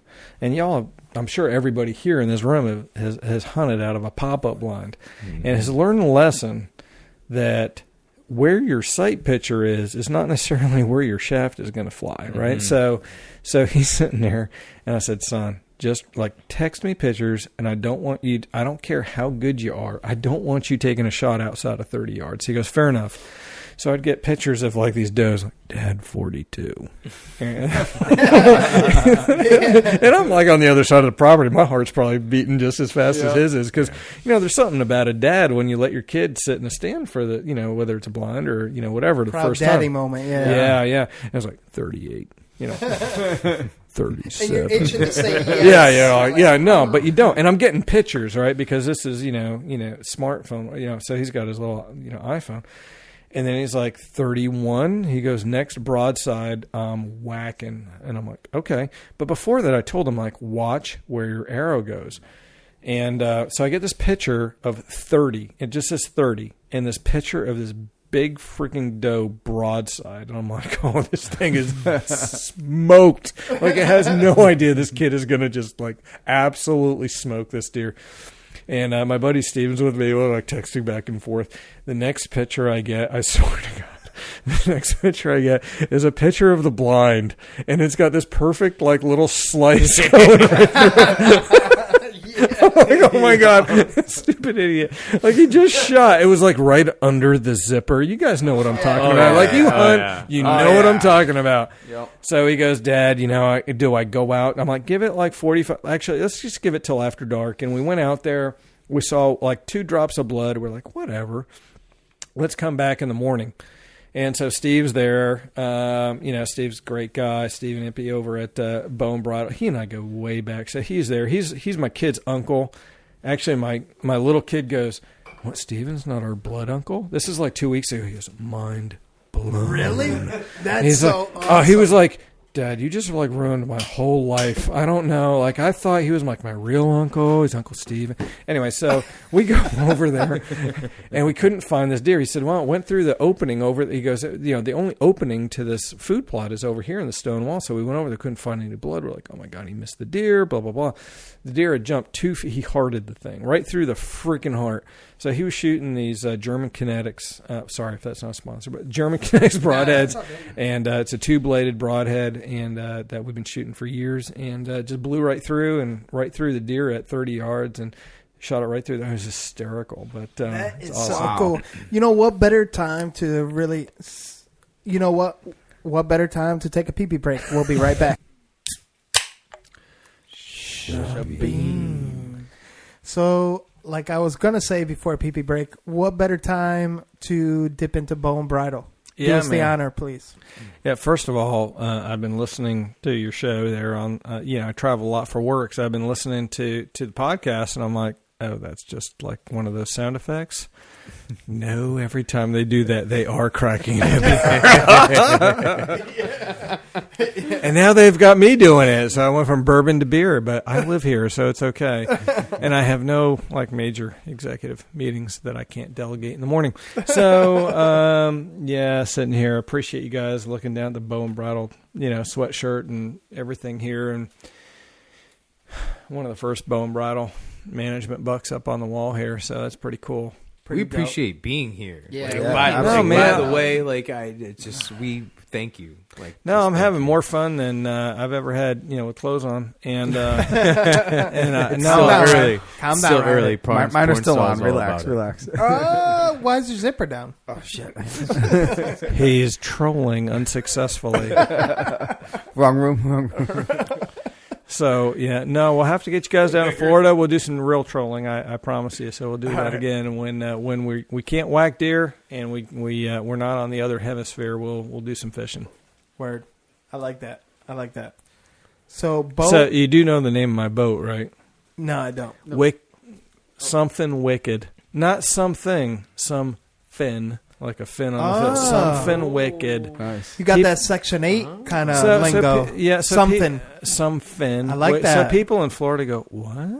No, I'm familiar. I live in the hood, so it's something. Yo, you don't know something wicked about Sarasota. Oh, wait, here it comes again. Ryan, man, I'm loving that. That's awesome. When someone says, here it comes again, and it's Ryan doing it, I don't know how to take it. That's why I asked for the Lysol. And my wife's getting the antibacterial as well as That's a good idea. Yeah, the prescription shit. This is a family show. Humira, is it? Is it Humira? No. Wow, you sound familiar with that, D-Rock. Well, I have to with podcasting with you. Yeah, true. Is it though? I was just a stab in the dark. So I'm going to say I have not gotten Steven out on the boat since I've owned it. And so I think if I get you guys down there, he'll come down. I'm pretty sure. So I'm just saying. I'm just throwing that out there. Something? Throwing something out there. Something wicked. I like that. So, okay. We kind of got off track there. My bad. Bow and Bridle. Bow and Bridle. Yeah, all right, man. All right. Talking about something near and dear to my heart, man. He's excited. I am excited. I love it. I got my Bow and Bridle hat. I got my Bow and Bridle, Under Armour stuff. And, Bow and Bridle thongs, or is that too exclusive? That's a little too much. But I did order something and got it Bow and Bridle laser engraved that I'll be bringing up this weekend as a gift to my brother Steven. So that's awesome, man. Yeah. No, you'll see it when you go up there. Word. Let's dip in hard. So Steven, so he's the owner and the founder of Bow and Bridle. He is really my brother. He and I met here just a few hundred yards away from where we sit today. To be honest, we had I guess you can call it a block party, and just beautiful, wonderful people that live in this neighborhood here. But I was kind of getting sick of everybody going, well, what do you do? Well, I play golf. Oh, Jesus Christ. Well, I sponsor a lot of golf tournaments, but I just don't play golf. Like, I'm a fucking bow hunter. I like to kill shit, and that's who I am. And so at the end of the night, my wife is loving it, and, look at all these people. They're great. And I'm like, yeah. So we go over to this house down the street here, like 3 doors down, and good band, by the way. And so I see this guy in the corner, and he's wearing like a friggin' Pat's hat, and I'm like, all right, +3. And so I'm like, honest to God, I thought like somebody invited him. Like he's like some shithead that somebody else like invited, and he just like doesn't want to be here, but there's free beer. So I'm like, hey. He's like, hey. So what's your deal? He's like, yeah, you know, I live here or whatever. I'm like, hey, yeah, I live up the street and whatever. And all these people are talking. I said, so, you know, what's your name? Yeah, Steven. I'm like, hey, Marcus, nice to meet you. Hey, nice to meet you. So what do you do? Steve's a Pats fan? Dude, you have no... Dude, this is New England. Get the fuck out of here if you don't like the Pats, all right? It's New England. I guess we're all leaving. I got shot. Thank you. Thank you. Season ticket holder. No, for like, yeah. he even got me my season tickets. So Really? just All leave right. it there, all right? He and I have Gillette been to... Stadium is impressive. No, dude, he take and I nothing have been else. to more freaking Pats games than I can count on, like, all my hands and toes. And I honest to God, have never been... Like, if you go into my son's room, Hunter... He's got like the whole lanyard full of like tons of tickets. He and I, and Steven's been to almost all of these. We've been to all these games. We've never been to one where they lost. Honest to God. You got to take me with you then. Yeah, no. Because they'll win. So anyway, the only Pats game I know they lost that Steven was at I wasn't there. So, you know, next time they go to the Super Bowl, I have to go. I was probably at Patriot Center or whatever they call it there. Patriot Place. Patriot right? Place. Yeah. So, no, we got great tickets. And honestly, you know, thanks to Steve. But so I'm sitting there and I'm looking at this guy in this like raggedy ass Pats, you know, hat and this like torn fucking T-shirt. And I'm like, hey. He's like, hey. You know, like it's like calls. Boston accent. He's like, hey. He's like, I'm like, what do you do? I'm like, you play golf with him? Fuck, I play golf. You know, whatever. And I'm like, I kind of like this guy. And I'm like, what do you do? He's like, yeah, you know, I really don't like to freaking tell people. I'm like, what do you do? He's like, you know, I kind of like to like a bow hunt, like kill deer and like fucking, you know, I kind of do this stuff. And I'm like, come on. I'm like, that's what I do. He's like, shut the hell up. So we started talking and we realized, you know, we had talked before, we're like brothers, man. And we knew it within 5 minutes. And since then, we've been best friends. We've been inseparable. You know, we've had, you know, like any brothers, you know, I mean, we've been inseparable. We've, you know, have had our little fights. We've had whatever. We've just hugged it out. We've, you know, I mean, I don't want to get emotional talking about him, but he's like my brother. He is my brother, and that's who he is. And I think it was the next day. He can correct me. I'm sure he's going to be on one of your podcasts soon. But I think, you know, at the time, all I had was 25 or 50 acres or whatever the hell it was. And I said, well, you're coming. He said, you know, I love to bow hunt. There's no place to bow hunt around here. Whatever. I said, I got 25 or whatever acres. I said, you're coming with me tomorrow morning. And since then, you know, we've hunted together. We've been inseparable. We've been, I mean, I remember when we made our first food plot, we rented 2, like, rototillers from wherever the hell it was, and we were out there for hours freaking rototilling, you know. And that's how it was. And no matter what he had or what I had, it was always the other person's. It was like shared, just like we were, you know, just twins. And love him like I mean, I love him like he's the other half of me, and that's who he is. And so we've been together for that long, and you know, and now he's just created Bow and Bridle, and it's just amazing. Not now. This has been going on a long time. Right. So what once started off as an idea and now has come to fruition as a dream. Take us through a play-by-play. I mean, you were recently there. It's actually a place for the passionate bow hunter, and you brought your family there, yeah? Well, we always do because we're kind of extended family. And so Bow and Bridle, if you could, man, D-Rock, man. It's not for everyone, man. It's for the like true passionate bow hunter. It is. So Steven is just a special guy, and what he decided to do is say, you know what, let's just create the ultimate. And he really geared it to bow hunters. I mean, we do some rifle hunting, especially when it's like cold deer and whatever, But he said, you know what, first it started out in further up, he purchased some land that was really just a camp, and we fell in love with it, just going up there and hunting. And then, you know, he and I would look at land, and he bought the property that is now kind of the core of Bow and Bridle. And he kind of bought that, and, we looked at it together, we hunted it, and had some fun on it. I'm honored and blessed to say I was the first person to actually shoot a deer up there, and it's up on our wall. And we just had a rule like 8 points or better, and we had a rule here in Connecticut, 8 points or better. And he was living just a couple hundred yards up the road here. His wife Carrie's just phenomenal, and she had her horses up the street here. And it's first, my kid's a competitive equestrian. First horse he ever rode was hers right up the street, and rode it down the street, and it was just crazy. And they've been just like aunt and uncle to my children. But so he purchased this property, and I even remember going and looking at kitchen appliances. He and I together in West Hartford looking at kitchen appliances. Ryan, you can probably equate, but it kind of look a little iffy. Two guys looking at, Yeah, it's a little strange. Well, we were looking at plate warmers. Yeah, getting a little weirder. Well, he didn't know what a plate warmer was, so I had to kind of let him, But nonetheless, so he built this beautiful place, and one thing led to another, and I'll let him kind of fill you in. But that turned into, I wonder if we employed the best wildlife conservation and best genetics, what we could kind of grow, and that turned into a 300 and something acre ranch up in just north of Cooperstown. And then he kept adding and adding and adding and adding more and more and more and more and more land. And where's it at right now, actually? Yeah, so it's hundreds and hundreds and hundreds of acres. So his total land is quite a bit.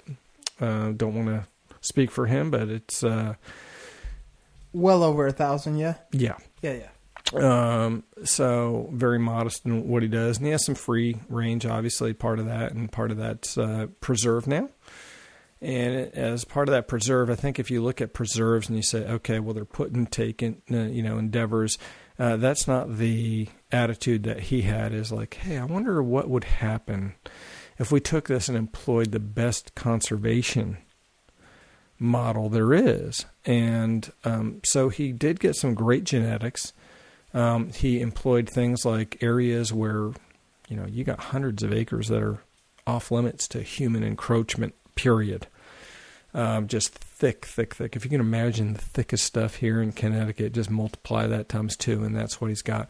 And then, hey, let's just build some food plots. And we're talking corn, we're talking soy, we're talking alfalfa, we're talking like chicory, clover blends, and all the best things you could ever imagine, and swapping them and so forth.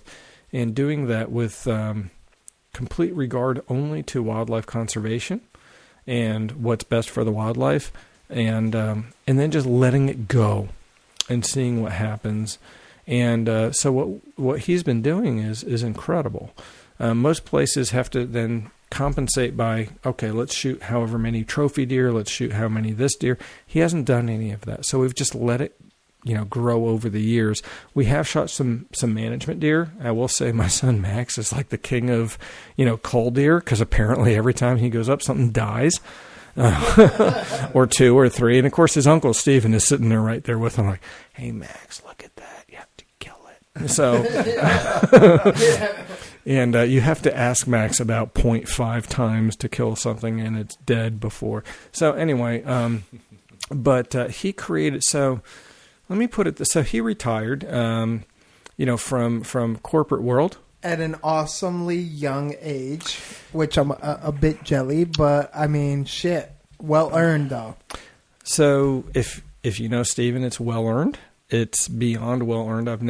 So he plays hard. I will admit that. He and I, like I said, have been best friends. We've hunted all over, but he's the hardest working mother I've ever met in my life. So anything you see he has earned tenfold. Amen. Yeah. And all of that, his dream is hunting, of course, with complete respect to his beautiful Carrie, who is just amazing and just great friends with my wife and so forth.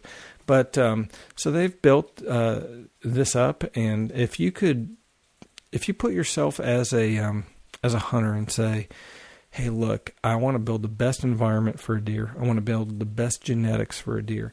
I want to have free range, and I do want to have some area that I can control. And I don't mean control like some of these preserves that, like a preserve that says, okay, I have a few hundred acres and I have to do a put and take. Do you know what I'm saying, D-Rock? Yeah. What he's doing is he's saying, okay, I'm going to leave it and I want to see, and then we're just going to take some cull deer or management deer.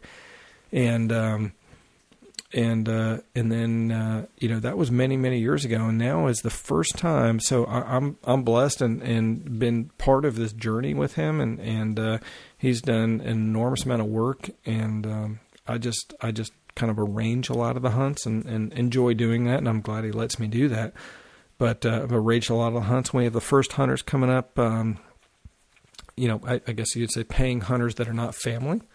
I guess I consider myself family if I can put myself in that category, and that my kids go up, and my wife and my family, we all go up every.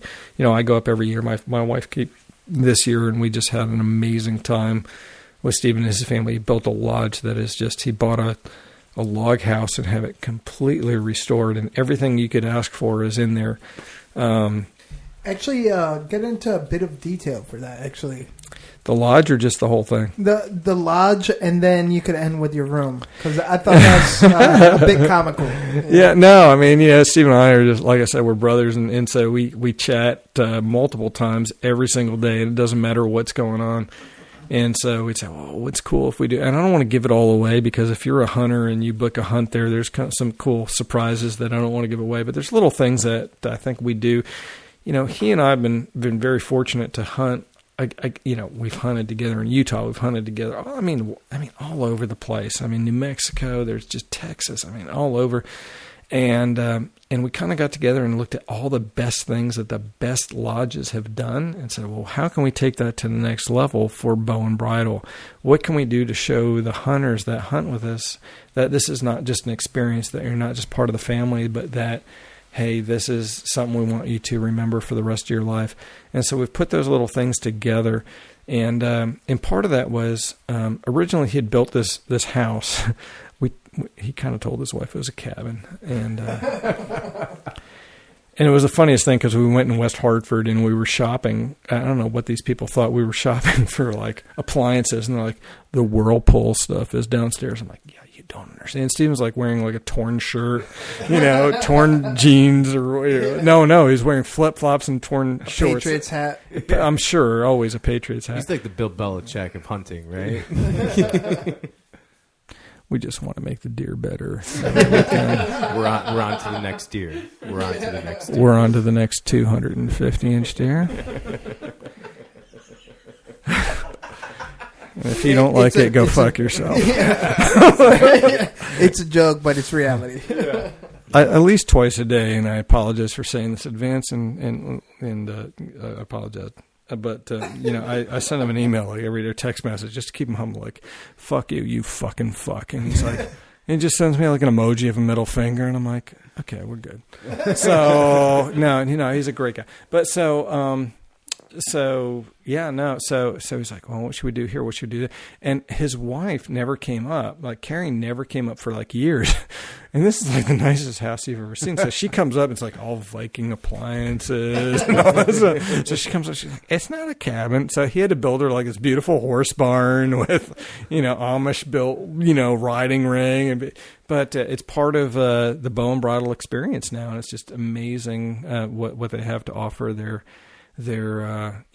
guests. And so we go up, my bride and I and my children, we all go up 2 weeks ago, and we're going to do a little cull hunting. We do a little horseback riding, and my oldest son especially is really into competitive horse riding, and Carrie will come and visit, and she's just part of the family, and she'll come to the big shows with us down in New Jersey or New York or wherever it is.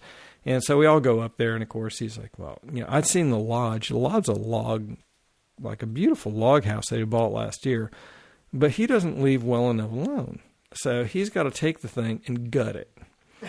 And he's had a log company come out, redo all the logs, redo the fireplace. I mean, just gorgeous. I mean, if you've ever been in a whitetail, I mean, the chandeliers, all antlers. I mean, just beautiful. The butler's pantry and the beer fridge and the wine fridge. And I mean, just think about, and of course outside you've got all the targets that you can shoot at and whatever. And there he's like, Markus. Yeah, because he still kind of retains the boss accent every once in a while when he gets excited. He's like, man, I got a room for you. And of course, if at D-Rock you come up, you got like a king size bed and the 50 whatever inch TV, and then there's like this room over there, and he's like, here's yours, and it's like the little twin bed and like no I'm like the only house with a TV.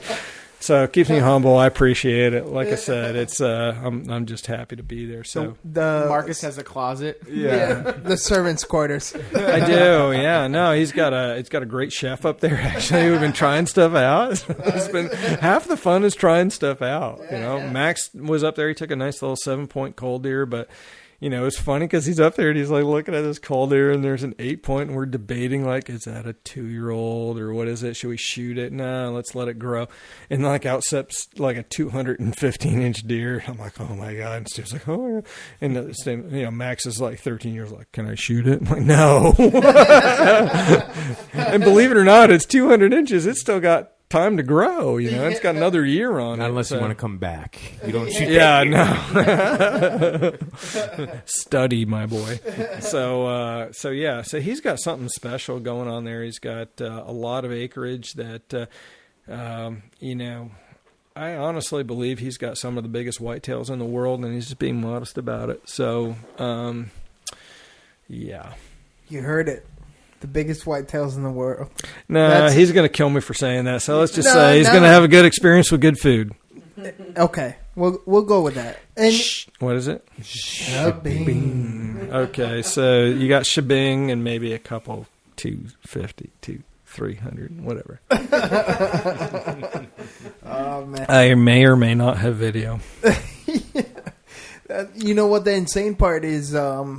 Some of the pictures that I saw of the surrounding properties, because apparently he owns that as well outside of the preserve. Yeah. And some of those pictures are like, wow, these big-ass deer are trying to communicate with the other big-ass deer. It's insane what you see in the wildlife. Yeah, so I've been up there for ages. And I need to cut in. Please. Free range. Yeah. What does that mean to you? Because this is a huge question right now.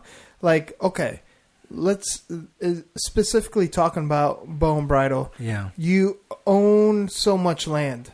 What really is fair chase? Because, definition of fair chase, okay, if we have to put something on it, like a hard written rule offense, okay, I get that. Yeah. But at the same time, what if these deer are truly free? And yeah, maybe they can't travel in one day past beyond the means of a fence. But what if it does take a couple days or whatnot?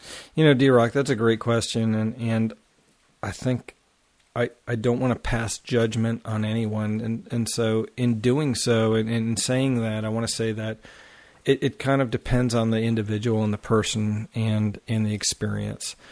And I've been part of the professional side. I've been a guide. I've been staunchly free range for many years, and I've also seen the other side, and I've seen the good and the bad of both, I guess you could say.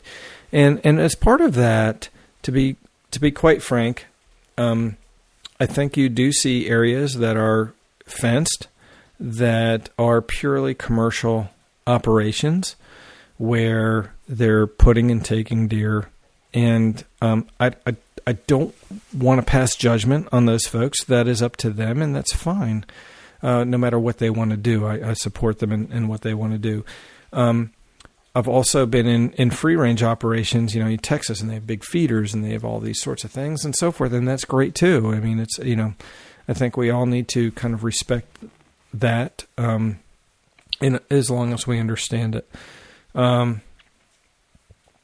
In terms of this, I look at it from a perspective, if I were a deer, where would I want to live?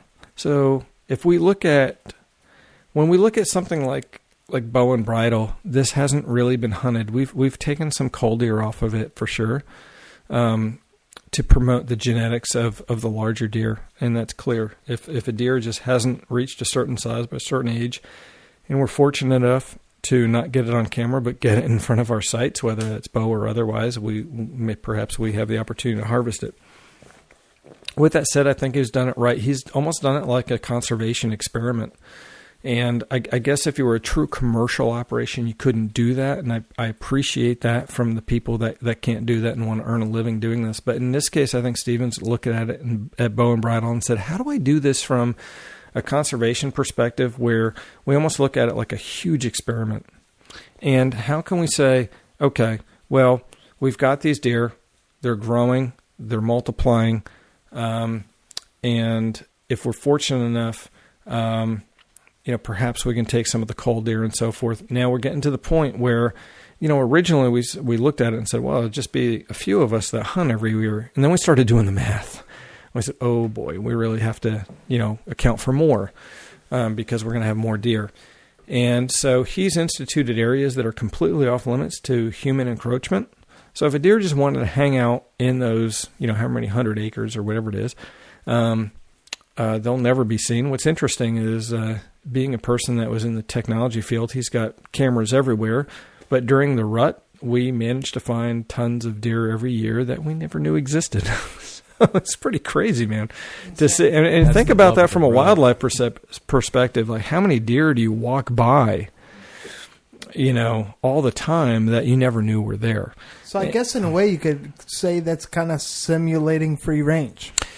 Well, it is. We had only one person that is not family or close friend, which Stephen would consider family, on the property, and he was there last year, and he said it's just he didn't get a deer, by the way, and he had one opportunity at one really nice buck that he passed up, but the reality was, he said, this is just as challenging as anything I've ever seen in Illinois or otherwise, and so that's kind of the habitat that we're trying to promote, or that he's trying to promote up there and the experience. So, if you're going up there, you think it's going to be an easy hunt or whatnot to preserve, forget that. If that's what you want, just forget it. But if you want to hunt where you're going to actually go out there and hunt, and you're going to put your time in, but the possibility exists for a massive buck to walk by, then great. But don't expect it to be easy.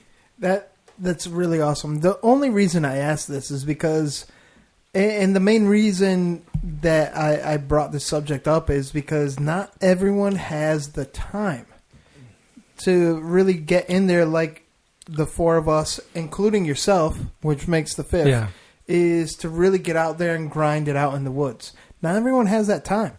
So sometimes that one individual that's very passionate about conservation really wants to dedicate and promote and really contribute their hard-earned money into maybe that one weekend, and they want to harvest something. Yeah. So I really don't see anything wrong with the quote-unquote high fence, because what about that one individual that just really wants to bring meat home to the family, really wants to contribute to conservation, really just has the very small limited time that only has the 2, maybe 3 days a year to make that happen?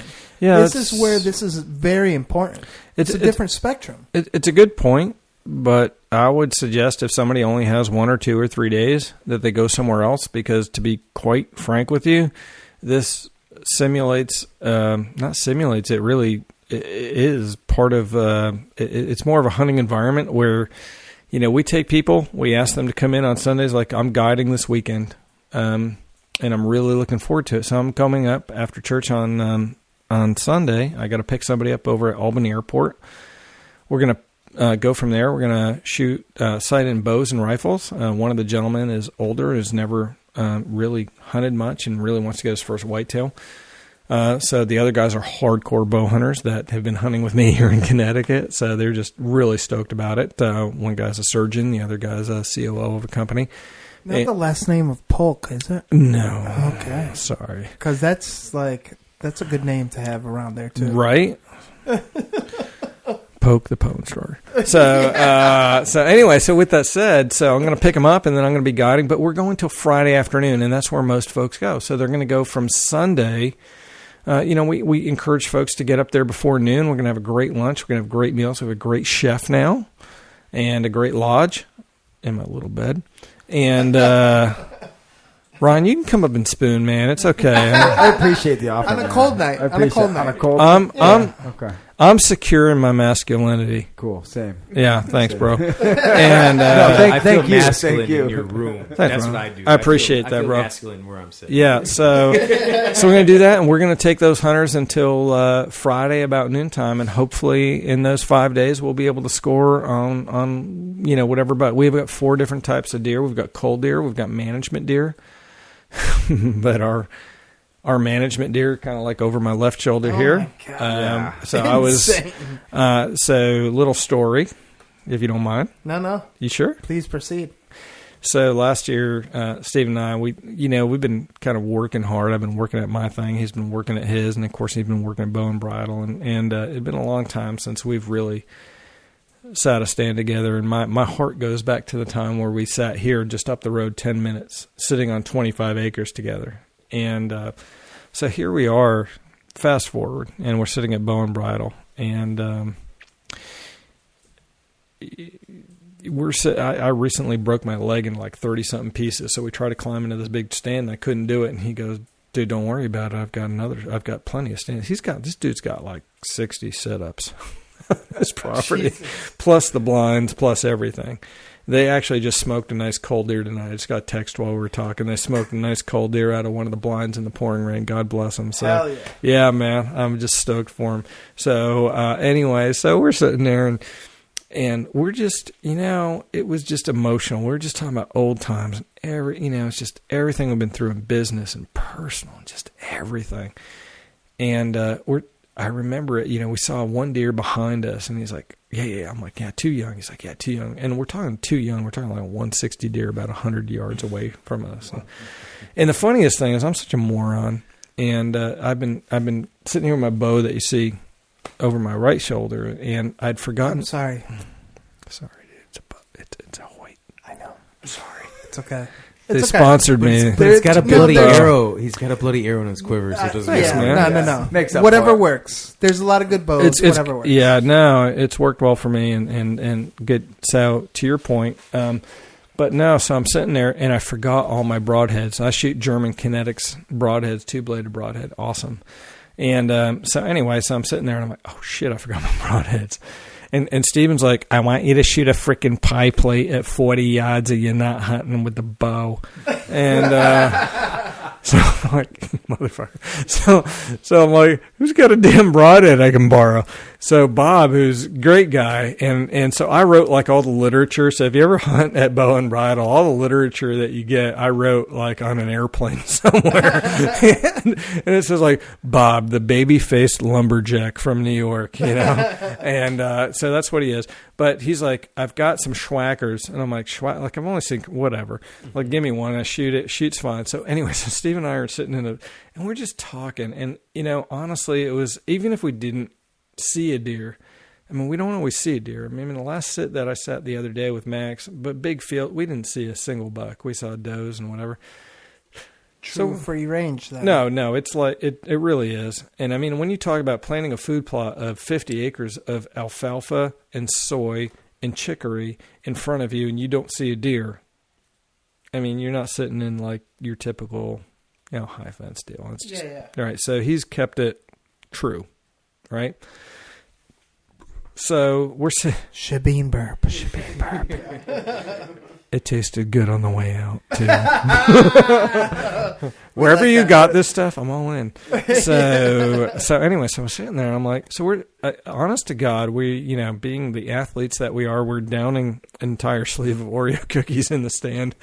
So he's sitting in the stand behind me and we were talking like, we're going to videotape. This is going to be awesome. Right. We're doing all this. No, we talked about kids. We talked about work. We talked about, just our brotherhood over the years, and it was really wonderful. And we'd seen a couple nice deer, and it was the middle of the rut. So the middle of the rut at Bow and Bridle is like Disney freaking land. I mean, it is like, oh my God, like these deer just want to kill each other. to get some, deer poontang. And so, so they're sitting there, and I'm like, oh my God. So anyway, this deer comes out, and this deer, actually is the first deer we'd gotten a couple pictures up on video. It's amazing, by the way, that every year we'll see deer during the rut that have, like, so Steve's an ex-cell phone guy, right? So he's got video, like, these cameras.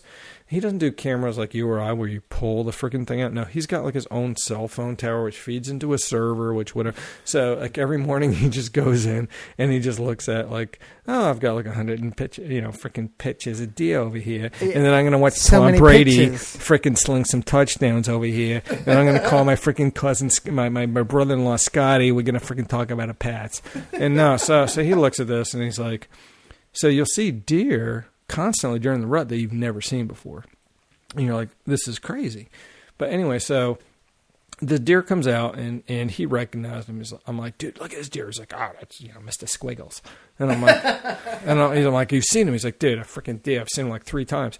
And so he like runs past and here comes this freaking tank. I'm talking probably, I'll show you pictures. I'm guessing, we didn't weigh him. I'm guessing 250 on the hoof. Big deer. Chasing him, and they had chased a doe. So we first saw the doe, then we saw this other deer, and then we saw this other one. I'm like, holy shit. And he's like, freaking kill him, like, kill his ass. And I'm like, so all right. And so before the hunt, we decided, like, I'm like, who's ranging? Like, he and I were on an elk hunt years ago, and I realized you got to know who's ranging the deer before you actually shoot. So I'm like, he goes, I'll range, you shoot. I'm like, great. So we're sitting there with like Oreos stuffed in our mouth, so you couldn't like kill him. And so I draw the bow back in this thing. I'm like, broadside, like picture book. And I'm like, range. And he's like, 30 on the nose. And I'm like, 30 on the nose. I think that's what he said. Yeah. And I let the arrow fly on a borrowed broadhead, freaking whacked the thing right behind the front leg, smacked it, freaking thing takes off 35 yards, piles up. We almost fell out of the tree stand. We're hugging, we're high-fiving. It's like old times. I mean, it was just a beautiful thing. And that was a first deer that was not a cold. That was a management deer, but it was not a cold deer. Scored 153 inches. The mass is just insane, just freaking huge. And for him, that's just a deer he wanted out of the freaking gene pool. Isn't that, dude? This is insane, man. Like insane. The whole experience, like, I love the detail in the story because it really paints the picture, not just bow and bridle, but like what you want to look for in, I guess, a high management area. It is, and that's the best words I could put it to. Because again, the person that doesn't have that much time, like ourselves, and maybe like you stated earlier, not necessarily the weekend warrior, but if you have that 1 week to really devote yourself into the hunt, this is the place to be. Yeah, and I've got guys that are, I've booked pretty much every single hunt this year with my Rolodex of folks, and these are great people that have hunted all over the place. I've known them from Illinois to all over. Most of them have never hunted a high fence place, or if they have, it's been very limited.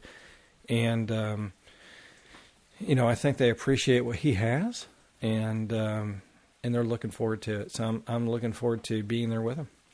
That's really cool, man. This is just... Oh. So, Markus Muhlhauser, ninja tip of the day. What do you have for our listeners? Ninja tip of the day. Oh, man, I guess I wasn't too prepared for this, I guess. But we'll go... Shopping. Shopping. So my wife and I go to like all these black tie affairs and stuff like that she's on boards of and whatever. So you realize like somebody's going to crack open a beer. I'm going to be in my freaking tuxedo. I'm going to be thinking of you going, Shopping. People are going to look at me like, what the frick did he just say? This guy all right? And their sales will skyrocket. So with that said, I would say my tip is persistence. How's that? Just freaking, put as much information into that old hair-covered computer that you can, your noggin, and freaking just go after it, And like I said before, the harder you work, the luckier you get. And you learn more from your failures than you do your successes. Right? Praise the Lord. Praise the Lord. Thank you. I was talking about that all last Amen, brother. Amen. Hallelujah. I'm going to start channeling Arsenio Hall from Coming to America. I want to look at these bugs on the wall, dear Lord. My priest is going to have words with me. Yeah. So, with that said, Sinner. no, he's cool, man. So, I'd say it's persistence and just trying to do what you can to get to your goal, no matter what. That's really dope. I like that one. And I feel like we say this all the time, like, oh, I love this new ninja tip. But anytime we hear a new ninja tip, it's vital advice. Dude, you got to be rocking. Bro, what story does this remind you of, though? There's a lot, So I'm going to pick on my best friend. And he's my brother. Please do, because he's a Pats fan, right? Well, he's probably not going to let me ever shoot another deer at bow and bridle. I'm going to be guiding him. He's been like, don't let your hunter shoot anything. And with that said, I've got the swag here. I'm wearing everything. So just, cut me a break, dude. But so we're out. All right. So we're out hunting in we're out hunting in Utah. I've got New Mexico stories too, but we're going to stick with Utah for right now. Good Lord, don't let him tell you the story of what he said during my 40th birthday party. But we'll go with Utah, and we're out there, and we're hunting on the Deseret. And have you ever heard of the Deseret? Anybody here? No. That's all right. Actually, enlighten us, please. So the Deseret, no reflection on our, who we choose to worship, but they're part of the Deseret Land and Lifestyles owned by the Church of Jesus Christ and Latter-day Saints, and they had purchased this 250,000+ acre property for the founder of Kmart and whatnot. So, home of your blue light special if you worship that. That's cool. So, they've got this amazing property that they've had amazing, elk and mule deer management on. This is to the point where I drew my bow on like a 320-inch bow. My God's like, don't do it. Don't do it. And I'm like, all right. So I let down the bow. And like 2 days later, we come up on this like 340-inch deer. And I draw back and I'm like, okay, should I shoot it? He's like, yeah, just shoot it. I'm like, and we had come up with this system where he was supposed to tell me what the range was. Where I'm like, am I ranging or are you ranging? Am I ranging? Are you ranging? Who's ranging? And he's like, I'm ranging. I'm like, okay, well then tell me what the range is. And so he's like, now I spent like $15,000 on this freaking hunt. I'm like, there's no hunt. There's There's like 30 freaking cows and then this 340-inch bull. I'm like, what do you mean? So he's like, I think it's like 330. I'm like, think? I'm like, what is it? He's like 320. I'm like, what is it, 320 or 330? He's like, and I throw him my, rangefinder, and he's like, just shoot. What the fuck do you mean? So we had this massive, anyway, so, all right, a couple days go by, whatever. I found my way back to the truck, and so we had a little quarrel. So Steven's out there, and he has got, and I will not name the name, but he has got a bull riding champion of the world as his guide. Do you know what I'm saying? Like the toughest of the tough. Maybe had a little CTE going on. I don't know. But you know what I'm saying? Like these guys are, screw MMA. Bull riders are freaking crazy. You got like a 300-pound guy beating on you or a freaking 2,000-pound bull sticking his horn upside your head. So him and Steven go out there.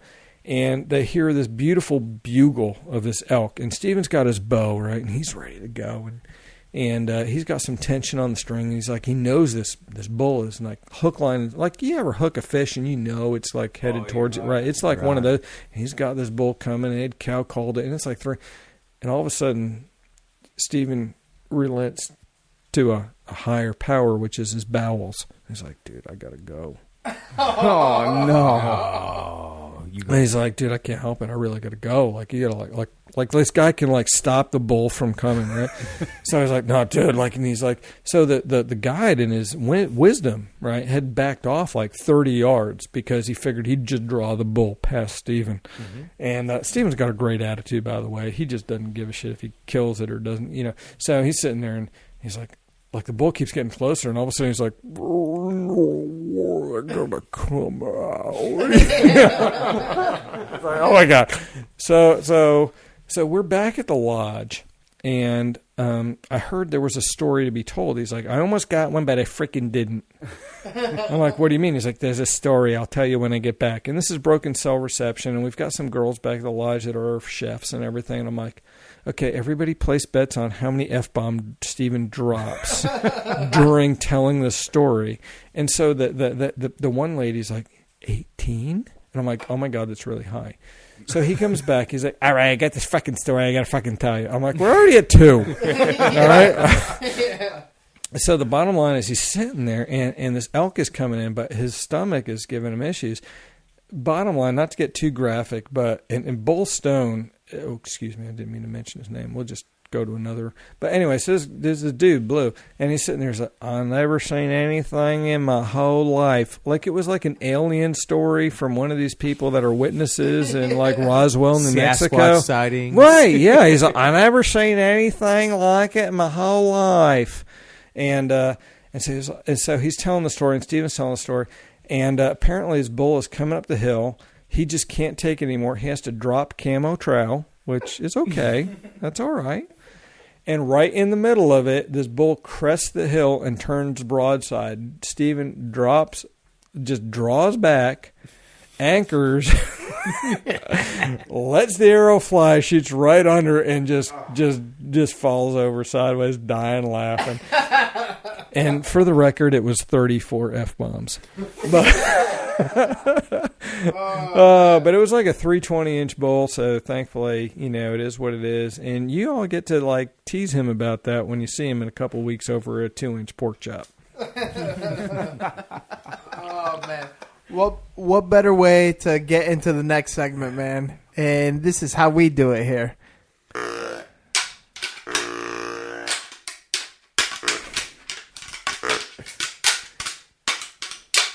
So, Markus Muhlhauser. Sir. What rattles your antlers? What gets under your skin in the outdoors or even life in general? What really bothers you? We won't get into life in general because it gets way too political. Amen. Yeah, right? You have to just kind of roll with it sometimes and just, respect everyone. What gets at me from a hunting perspective is folks that just don't understand other people's perspective, right? So I would just say be respectful of everybody else. I saw one person once, and this little kid, he had here we go. All right, I'll tell you. All right, I was not prepared for this, but I'm going to tell you what irks me. So this fine young kid had shot his first deer, and it was a little button buck. And he got it with his bow. And what I say before, in my opinion, any deer with a trophy, or excuse me, any deer with a bow is a trophy.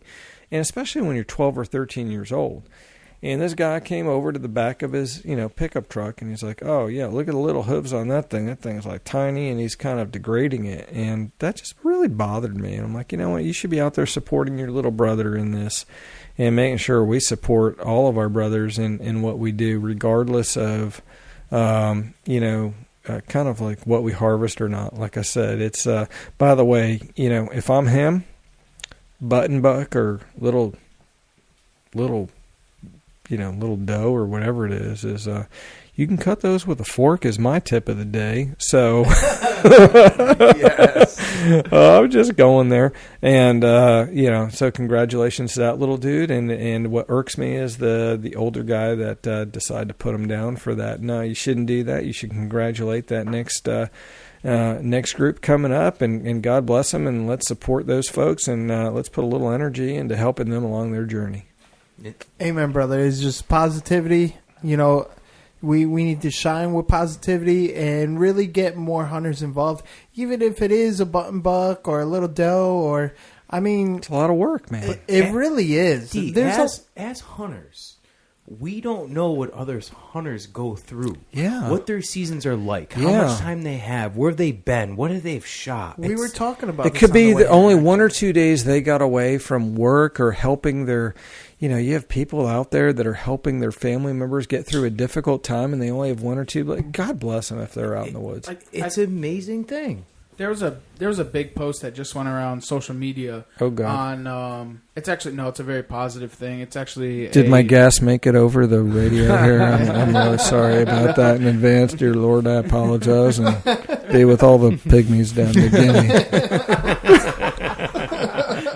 So that get her done. Yeah. So the post that actually went out was just like, if you see that guy with a shotgun and he's got a small buck in the bed of his truck and he's got mismatched camo, you don't know that he's trying to put food on the table or what what his hunting experience is, if he only gets 1 day out, or if he's just just reliving him growing up with his dad or whatever, or trying to stay out of the supermarket. We're all hunters.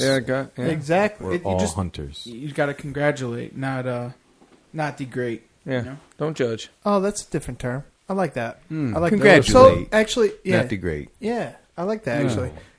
So East Coast Trev, start us off on round of positivity, man. Round of positivity. He killed me. I knew it Caught was him coming off too. guard. Well, you said something positive, so this will make you think. And I love your flashy headphones because it's got gold on them. I like the gold. He does look kind of, in a kind of a heterosexual kind of a way. I'm kind of attracted to him. I haven't seen him in a couple years, but I'm like, wow. Yeah. A little dirty water. Now I know what Caddy likes about him. Yeah. Well, because that's kind of... He wants to be the big spoon. That's it. All right, Trev, what you got? Round of positivity. Honestly, just this brotherhood here today. Marcus inviting us into his man cave and letting us, be part of this awesomeness, and him being on to our show. And I don't even know. I'm just that's good, man. Yeah, I'm I just like kind of that. lost for words, honestly. That's really good, and your beard has grown back to its natural Taliban self. I like it. And not even that. We're a little bit. Can you closer braid to rut that? Season. Actually, I'm getting there. You're definitely there. That's hot, man. But we're 1 day closer to rut, and I'm excited for this upcoming season. Word. Ryan, what you got? On a positive note here for me, I'd like to thank Marcus and his family for the hospitality of bringing us into here. I mean, my feet are on a fucking giraffe right now. I know, right? No longer legal in Connecticut, by the way. Thank you. Oh, shit. We'll edit or that out, almost I guess. illegal. Yeah. No, but like Trev said, the camaraderie, the brotherhood in here, we all just feel like we're at home together. This is like deer camp, but with some fucking awesome critters all around us. So just thankful for everyone being here, where we've become, and us all as hunters, we're always persevering, as Marcus was saying, and we just keep on moving and keep on keeping on. So let's get out there and make some things happen. Amen. Blood on the ground. Ghost Hunter, what you got? I'm not going to lie. When Trev told me a little bit about your operation and how it was run, I didn't see it. And then I met you and I talked about this whole situation, and we're all hunters. And no matter what we're doing, how hard we're hunting, no matter who we are, we all want the sole purpose of good, successful, safe hunts with friends and family and loved ones. And that's it. And I got really humble this week. I don't judge anyone anymore. Like, I really don't. So my positivity is for people to have an open mind in this whole industry. We're growing, it's expanding, it's different, and some people fear change, and I'm going to open mind to the change. So thank you for all of this, really. Amen, man. What I bring to the table is what Marcus preached this whole episode is the international language, man. I really love that. Those two words right there, it really stuck close to home. Not just because I have to dig holes under walls or throw an aider to climb one. It's just one of those things. It's like that international language of the hunter. That is a beautiful thing. So, Marcus, round of positivity, what you got, man? Close us out. I just want to thank y'all for being here. I mean, I feel enlightened, and I really feel Shabined, maybe? No, that too. You know, I mean, I hardly put a dent in the High West whiskey, but it's a long season. It is a long season, but no, seriously, I wanted to thank you guys for coming out, and I feel rejuvenated. And I hope that we get to spill some blood together, and I hope we get the chance to hunt together. I hope we get the chance to fish together, and I hope that we get the chance to experience all that. Has been provided for us in the great outdoors together, and I'd really cherish that along with you guys and my family and everybody I hold dear. So I look forward to seeing you guys up at Bow and Bridle, whether I know some of you guys are hunting what we would call free range and so forth, and love having you up there. And looking forward to it, and just I appreciate everything you guys do. So thank you so much for what you guys do. Thank you for your podcast. I've been inspired by it over the past couple weeks. I've been listening to it, man, and thank you so much. Thanks, man. No, thank you. Yeah, that means a ton to all of us. And honestly, thank you for your services in every spectrum, whether it be on the streets, in the military, and what you do now to provide for conservation. So on that note, stay stepping and stay slaying.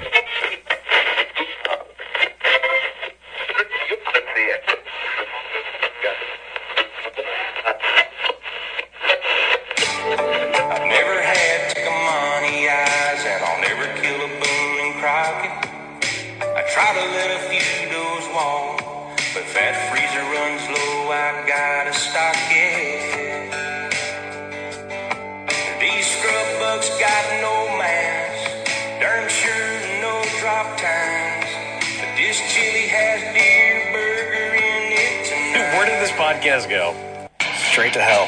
Yeah, speaking of hell, check out East Coast Bowhunting Podcast. We keep it real on the East Coast. First of all, I'm addicted to the show. I like that. That's cool. Home or hunt, you live it, you breathe it. It's a whole different world. Just East Coast has a little bit more of an edge and a grind. It's a fantastic thing. You guys are fucking awesome. Well, number one is you guys like beer. I want to feel like I'm hanging with the boys. You're just guys that showed up. But I actually saw Jesus. The point where it is now where it's insane. Let's get the fuck out of here. I just want to get the realest people possible in the industry. And it's not pissing people off. We're not doing it right. Nothing forced. All fucking natural.